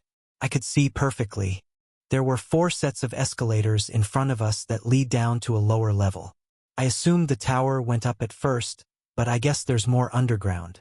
Each escalator had black stairs and gray glass walls that went up to about waist height on either side. The 4 sets of moving stairways were labeled E-Class Dungeons. D-class dungeons, C-class dungeons, B-class dungeons. Each of them had a security guard that scanned IDs in front of them before anyone could go down. There was an escalator in the distance near the back of the building as well. It went upwards and had 4 guards in front of it. No one was approaching that stairway. I couldn't make out the writing on the sign above it. Ray continued to walk towards the far left stairway.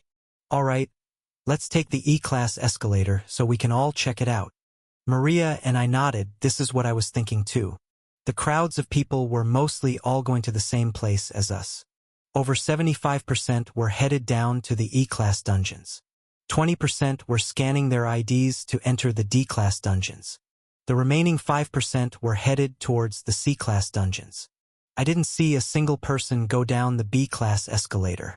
We scanned our licenses and boarded the moving stairs. I looked downwards and couldn't even see the end. There were just hundreds of heads bobbing up and down. After a full 3 minutes or so, we finally got to the bottom.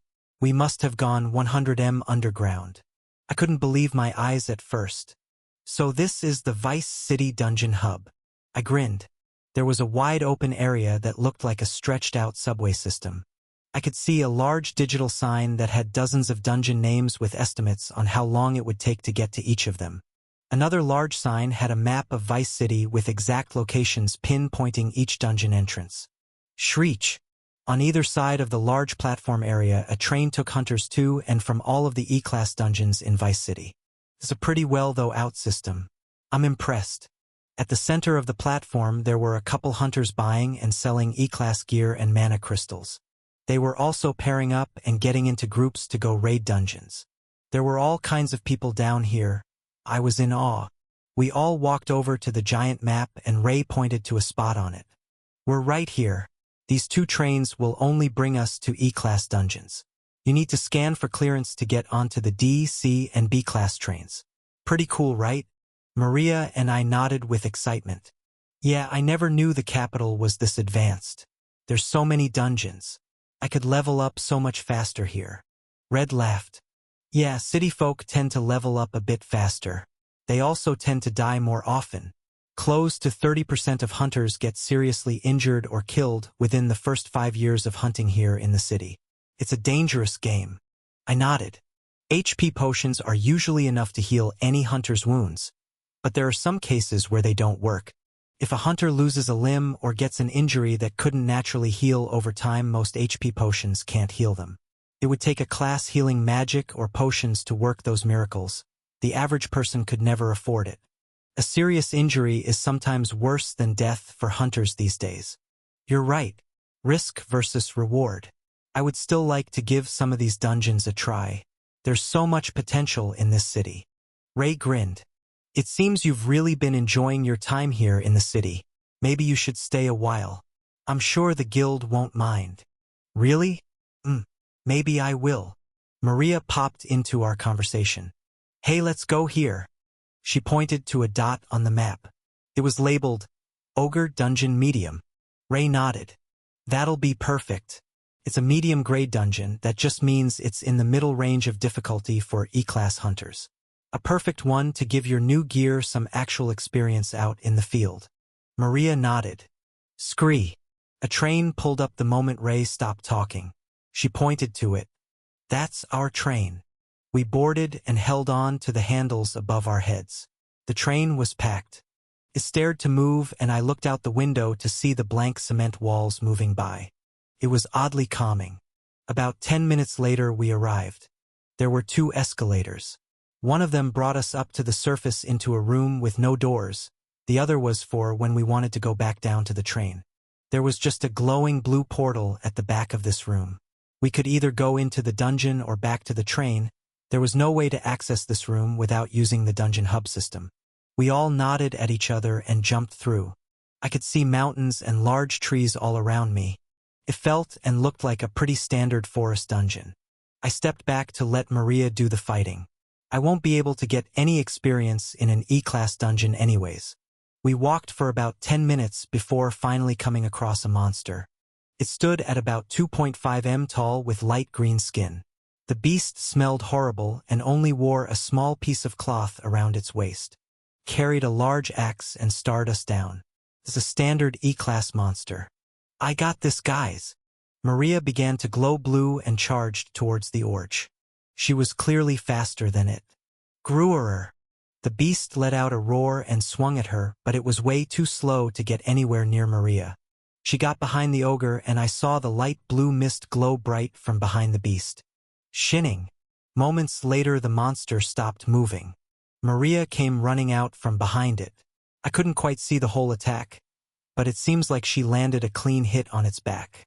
As she came around the front side, the ogre let out a cry as the blue mist engulfed its body. It turned completely to ice in front of my eyes. Maria grinned and took another slash at the monster from the front this time. It shattered into tiny ice fragments. It was an impressive feat. She really does have some strong ice magic. Asterisk clap, asterisk clap, asterisk clap. I slowly clapped and walked over to her. You've improved a lot. That was an impressive takedown.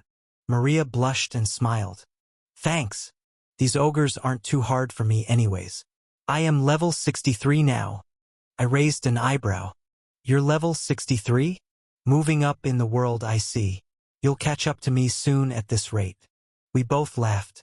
Maria collected a mana crystal from the disappearing fragments of ogre that were left by our feet. We roamed around the dungeon for another hour or so. Maria showed me some of her new moves and I showed off a bit too. Ray followed, but I could tell she was getting bored. Eventually she spoke up. Hey, I don't want to kill your fun, but we've already done a lot today. I wanted to show you the dungeons before it got too late. We don't have much time to actually hunt. Maria and I nodded, taking the hint.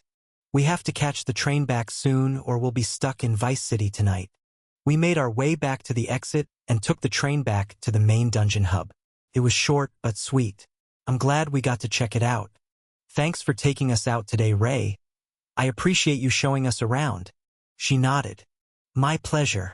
I had a relaxing day off. I'm glad you got to see the city. We made our way back up the escalator and headed to the main train station that would bring us back home.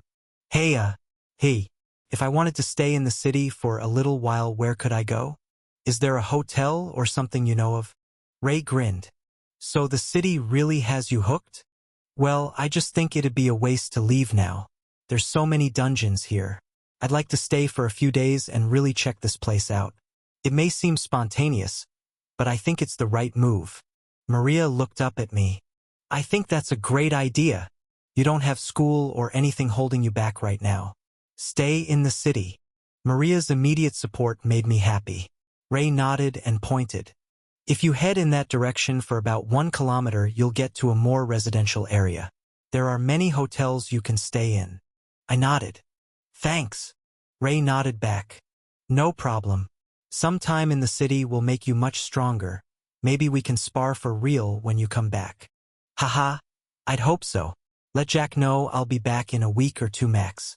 I know he wanted to talk to me about something before I left. It's just going to have to wait a little longer, I guess. Okay. I'll let him know. Great. I waved off Maria and Ray. They had to catch the next train very soon. That was out of the blue, but this feels right. There's so much opportunity here. I can't leave yet. Chapter 38. I headed off in the direction Ray pointed. I was alone in the city now. It feels so nice to be alone in places where no one knows who I am. I love the feeling of being anonymous until I decide not to be. Anything I do or say in public will be forgotten in the wind moments later. I'll never see anyone here again unless I make the conscious effort to do so. This city makes me feel free. I walked for about 10 minutes with a wide grin on my face. Then I arrived at the residential district. It was definitely a tourist-filled area, but that's what I am too. Most of the buildings were 5 to 10 stories tall. Some were older-looking, others were newly built and higher class. I walked towards one that seemed to be in the middle range of affordability. I want to stay somewhere nice, but not too pricey. The building was tall and gray with bluish-white windows. I walked through the front door and was immediately greeted by a short man with a button-up vest and a long black gelled mustache that protruded from his face on either side. He was sitting behind a long wooden check-in desk. Welcome to the Element Inn. How can I help you today, sir? I'd like to get a room. A single, nothing special. The man nodded and looked at a pile of papers. Our going rate is 1 silver a night. How long would you like to stay? 1 silver a night? Could I get a discount for staying a full week? I'm new to the city. He nodded and sifted through his papers again. This is clearly tourist pricing, they're making a killing. It wouldn't hurt to ask for a little discount. A single bed and bath. I can do 5 silver for a 7-night stay. You'll be on the top floor. Great. I smiled and counted out 5 silver on the table in front of me. This hotel is pricey. Honestly, this whole city is pricey. I need to start making some money. I'm almost out of the reserves I brought with me. The innkeeper took my silver and handed me a key. It had dark black letters printed on it. 1011. 10th floor, room 11. There's an elevator around that corner. Maids will come to clean your room every day at noon. Checkout is 7 days from now at 11 a.m. Got it. Yes. Thank you. I walked away from the man waving as I got in the elevator. He didn't even ask for my ID. That was odd. Ding. The elevator stopped at the 10th floor, and I stepped out to walk down the hall towards my room. I twisted the key and walked inside. It was actually a bit nicer than I expected. There's a large bed in the center of the room and a bathroom with a shower included. The linen on the bed is white and a lamp stood on the bedside table next to a large glass window that filled up the entire back wall of the room. The window had a slight bluish tint. I guess that was just the hotel's aesthetic. It looks pretty modern. The view outside the window is pretty amazing. The sun is setting.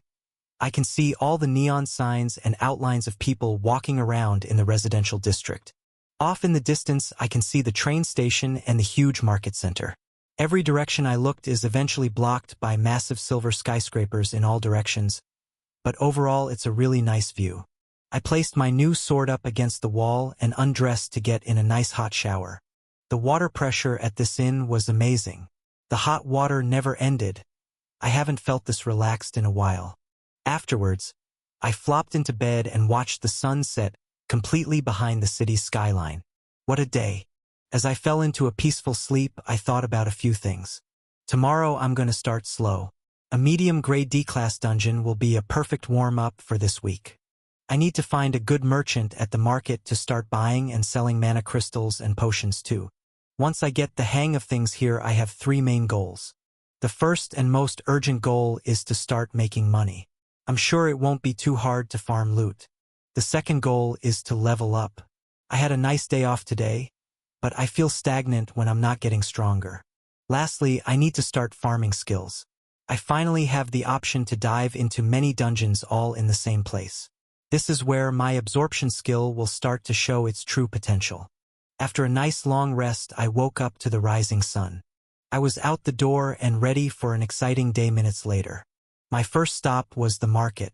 Took me about 10 minutes to make my way over. It's even more crowded than yesterday. All the early morning hunters are here to stock up on gear. I strolled around for a few minutes until one shop caught my eye. It looked a bit run down, but that's what I'm used to. The gear on the shelves looked perfectly new. It was just the shop itself that showed some wear and tear. "How you doin', kid?" The old store owner approached me while I was looking at his merchandise. I couldn't help myself from smiling. He reminded me of the old merchant back home. I like this place more already. "Hey, you have any E-class potions? I need an MP and an HP. This is almost the last of my money. I hope I can get some D-class potions after a few successful dungeon raids." "Sure thing, kid, 2 silver. I placed 2 silver on the counter and nodded. The old merchant handed me my potions and I placed them in my item box. "The name's Roger, by the way. Good luck out there today." "Thanks. MG. Nice meeting you." I waved and walked away. That seems like the shop I was looking for. I'll come back there later today to sell my loot. Now it's time to make my way towards the dungeon hub. The large black building was swarming with hunters today. I made it inside and showed the guard by the D-class dungeon escalator my ID. Just like that, I was through. Minutes later, I made it down to the subway platform and was very surprised to see so many people at the station. There were a ton of groups in the center platform yelling out all kinds of things. 2 tanks needed. We're raiding the Golem boss for EXP today. Loot-focused raid. Healing mage needed as soon as possible. Any combat magic users? We're raiding for EXP today. We'll pay for boss kills if you can carry. There were all types of teams forming. Many jobs were being advertised and filled. This is much more organized than the E-Class platform. I walked further in to check out the list of dungeons. There were over 24 middle-grade D-Class ones available nearby. I scanned the list and tried to pick something out. It was hard to choose. I stood there with my hand on my chin for a moment until I heard a girl's voice behind me. Hey swordsman, we're raiding the troll dungeon today. Loot-focused EXP isn't the priority. We average 5 silver each for an 8-hour raid. Interested? I turned around to see a light-skinned girl that looked a bit older than me. She had dirty blonde hair and wore dark clothing. She was no more than 160 centimeters tall and had a long silver sword on her back. A man stood beside her. He had the same colored hair and wore very similar battle gear. His facial features were very feminine and his frame didn't carry much muscle. His skin was very pale and he stood 170 centimeters or so. He didn't carry any weapons. They were an odd pair. I used inspect out of curiosity. The man had a LV 136 over his head, and the woman's blue text read LV 151. They're about my level, and they probably know a lot more than I do about this city's dungeon system. If all the need is my strength, it'll be a good deal for me. 5 silver a day is solid as well. Sure. The troll dungeon is a medium grade rating, right? She nodded. Yep. You're quite quick to agree, very trusting. Not from around here, are ya? I shook my head. Nope. You got me. She smiled. The man beside her still didn't say a word. Well, the train is about to arrive. A team of 3 will do the trick. Let's make some money. No boss fights, we're just farming regular trolls today. We split the mana and special drops 3 ways, no exceptions. Sound good. I nodded in agreement and walked with them over to the platform's edge as a train arrived. Screech. We boarded and were off to the troll dungeon just like that. Maybe I am a bit too trusting. For some reason I had a good feeling about these two. I don't think they're here to do me any harm. I wonder what this raid will be like. I've never seen a troll before. Chapter 39. The train left the platform and we were off. Hey, what's your name? I'm Jay, by the way. The light-skinned girl looked at me and smiled. Nice to meet you, Jay. I thought you'd never ask. My name is Talia. This is Corey. She pointed to the man. He nodded at me with a small grin. I nodded back. Well, nice to meet both of you. Do you live in the city? Talia rolled her eyes. For the moment, yeah. We've been traveling through a few regions these last few months. The goal is to see the whole country and making good money while we're at it. Corey looked at the ground. He was an odd guy. Okay. So you two have been to many other places. If you don't mind sharing some knowledge with me, what are the guilds like in the big cities? Talia's eyes perked up. So you want to join a guild? You're a D-class hunter. Pretty much any small guild will pick you up and give you a decent contract. There's hundreds of them in the city. Yeah, I assume so. What about the bigger guilds? Do you know anything about them? Well, there's a couple pretty big guilds in Vice City. The 3 main ones are invite only. You probably wouldn't ever even be able to walk through their doors without being at least a C-class hunter with some kind of crazy skill. I looked at her with curiosity now. It's not just small talk anymore. This is interesting. What are their names? Let me think. There's the Viridian Guild, that's the biggest one in Vice City right now. The Luna Guild and Fury Guild are definitely tied for a close second. I grinned and nodded. I turned to look at the cement walls flying by out the window. Interesting. I bet they have access to some really neat dungeons. I could see Talia's reflection in the window like a mirror. She made eye contact with me and continued talking. Yeah, but we're just a couple of D-class hunters. Even if they have scouts everywhere in this city, there's no way they'd reach out to us. Yeah. I can dream. She grinned. Screech. We made it to the troll dungeon. The escalator up was exactly the same as the dungeon I visited yesterday. At the top, there was a very similar room with a floating blue portal at the back. Talia and I drew our swords. Corey stretched his arms and got into a readied state as well. We all jumped through. This is definitely a new dungeon environment for me. The ground is moist and the air is very humid. There are small swamp patches everywhere I look. The moss smells weird and pond grass rose up to my knees everywhere I stepped. Thankfully, there are no bugs in sight. That's a relief. I hate bugs. When I look out far into the dungeon, I can see thousands of trees. Most of them are pretty short and have long green vines hanging off their sagging branches. This is honestly a pretty gross dungeon. I should have done a bit of research before I agreed to come. I'm definitely going to have to do a deep wash my boots, or just buy a whole new set of clothes after this raid. When I squint my eyes, I can make out the shadowy outline of what looks like a large tree in the back of the dungeon. Hey, have you guys been here before? What are these troll monster like? And is that a tree back there? Talia spoke up. Yeah, we've been here a few times this week with teams of 3 to 5. Trolls drop good mana. They're pretty tricky to kill, but with the 3 of us it shouldn't be a problem. We have 2 sword users. What about that tree? Oh yeah, that's where the boss room is. I've never gone that far in, just heard the stories. Apparently it's a pretty tough boss, powerful magic. I nodded. Okay, so we'll just stick around these parts for now and farm trolls. Got it. She nodded. Corey spoke up. This was the first time I heard his voice. It was light and quiet. 1 enemy. 100 m ahead. He must have some kind of enemy detection skill. I activated mine as well to see what he was sensing. A large creature was moving towards us at a consistent speed right in front of us, like he said. I readied my sword and started walking cautiously in the direction of the incoming opponent. Corey backed up and Talia took the lead in front of him. It's just us fighting. Corey is our support type. He'll find enemies, then help with finishing them off. The actual combat will be handled by us. Okay? I nodded while keeping my eyes locked straight ahead. The creature was moving much faster now. It was less than 50 m away. The soft swampland makes it much harder to move around with ease. I'm gonna have to focus on my footing a lot more during this battle. Moments later, I heard heavy footsteps splashing around in the muddy water less than 10 m away. Talia yelled, "It's here. Immobilize the enemy and don't let your guard down for 1 second. Even if it looks dead, keep your weapon ready for battle." Got it. Talia was in a very serious battle mode right now. These trolls must really be no joke. Moments later, it finally came into my view. Grunt, grunt, grunt. A nasty-looking green creature came out from behind a wet, sagging tree. Its arms were very long. They were almost touching the ground. The smell coming off this beast was similar to rotting flesh.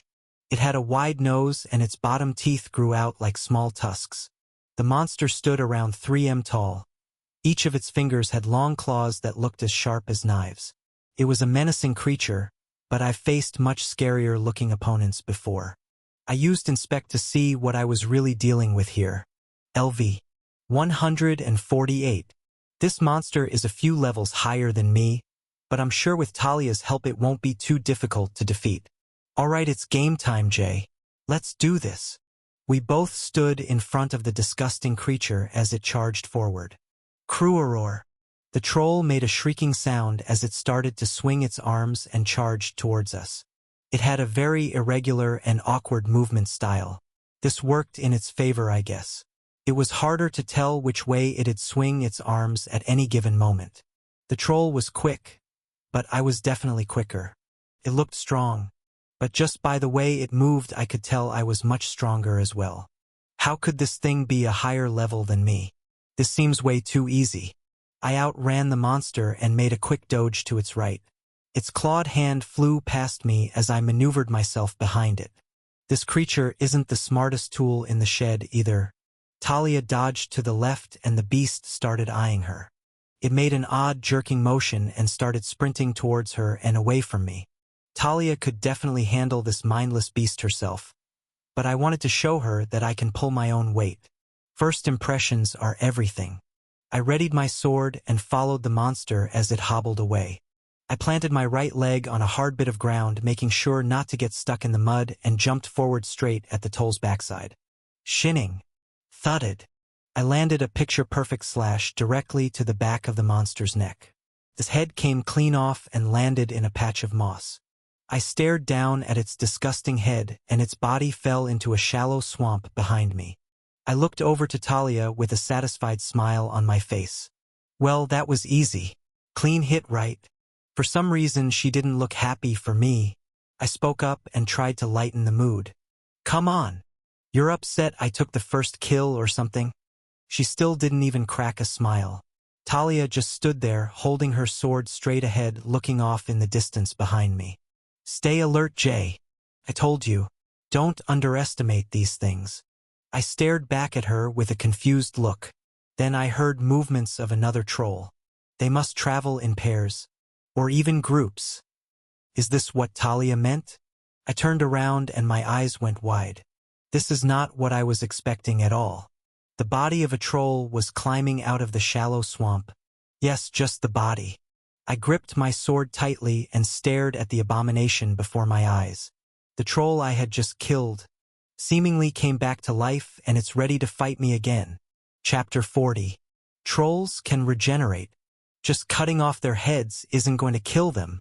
I looked over my shoulder at Talia as she yelled at me and rolled my eyes in return. You know, you could have briefed me on what kind of magic they actually had. That would have been pretty helpful. She nodded her head, but I could tell she was focused straight ahead at the troll. Corey finally arrived too. He stayed back 10 or so, just like the first time we encountered this monster. Talia grinned and nodded at him. All right, Jay. Let's attack the same as last time. Immobilize the troll and do not get hit. Corey will finish it off once we've done our job. I nodded and gripped my sword tight. Cruaroar. The troll already grew back the lower portion of its head. It was starting to shriek and crawl towards us. Talia took the lead this time. I could tell she wanted to show off a little bit too. She's very agile and quick. Her sword looks lightweight. She must have high speed and agility stats just like mine. Talia hopped around the swamp and got closer to the regenerating troll. I followed close behind, positioning myself to land a secondary attack. We were less than 5 away now. The troll's head was almost fully reformed. It's amazing how fast its magic works. With a swift movement of her blade, Talia attacked the monster. It shrieked and tried to claw her as she made a deep gash in its midsection before dodging to the left. I was close behind and landed a powerful yet agile attack of my own. I dove and landed a clean slice on its left arm. My sword cut through it like butter. The arm fell in the swamp with a splash. I dodged to the right as the beast desperately tried to claw me with its remaining hand. I looked at Talia. She was on the opposite side of the monster, and there were trees blocking its escape to the left or right. We both grinned at each other as we walked in closer, cornering the troll from escaping. I lunged in and aimed for the troll's left leg. Talia went for the right arm. Both were sliced clean off after our dual attack. We charged in over and over until the beast was a pile of parts on the swarm floor. It was a bit gruesome, but what else can we do right now? I looked up at Talia. It's immobilized. Now what? How do we kill this thing? Talia grinned. Corey, you're up. The pale man sprinted in, glowing with a faint white light. He placed his hands in front of his body and opened up a light-colored portal in the air. The moment he opened the portal, a dark red light started to leak out. It looked and felt exactly like my fire magic. He drew closer to the troll's mangled body and opened the portal wider. Flames poured out and began to burn the beast to ashes. In a matter of seconds, the troll was burned to a pile of ash. I heard a familiar sound ringing in my head. Level up. Status open. Name, Jay Soch. Level, 142. HP, 715/715. MP, 655/715. Strength, 342. Plus 125. Speed, 406. Agility, 424. Defense, 308. Plus 123. Mental strength, 342 plus 68.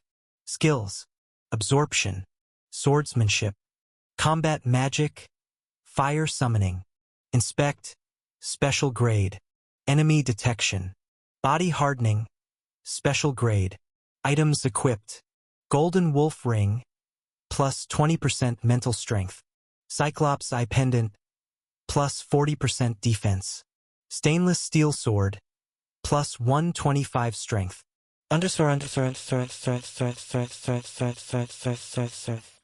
Nice, a level up.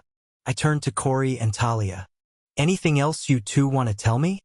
Talia looked at me with a concerning look and grabbed her sword. Corey stood on guard and his white light started to glow brighter. My eyes went wide. Hey, sorry. I just meant it would be nice if you told me how to kill these things before we entered the dungeon, you know. Talia looked at Corey and shook her head as she put her sword down. He stopped glowing as well.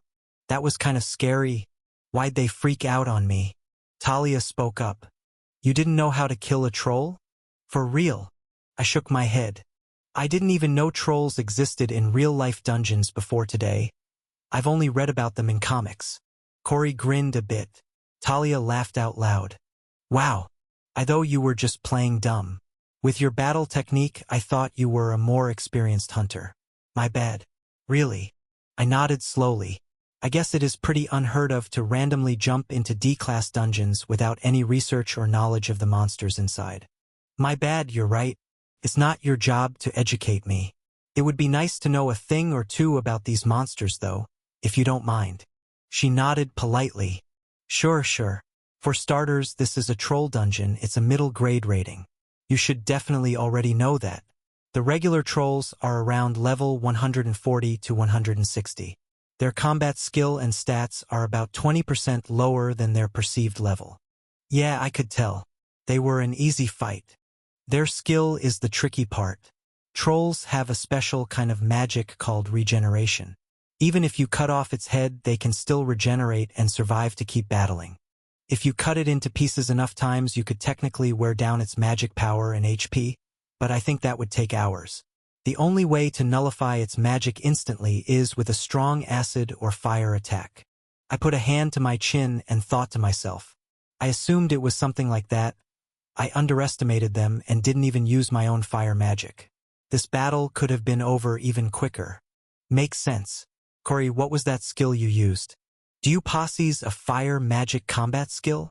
He shook his head and started to glow with that same white light again. A small rectangular portal opened up in front of us and I looked inside. There was a dark red floating stone inside. The magic flames were coming out at an alarming rate. They felt much more powerful than my own the closer I got to the source. He closed the portal the moment I got a good look. Talia spoke up. Corey has a rare spatial magic skill. We obtained that fire stone from a boss in the Bedrock region a few months back. It was a high-level D-class boss. We were on a 5-person raid team. It's a very rare item. It comes in handy.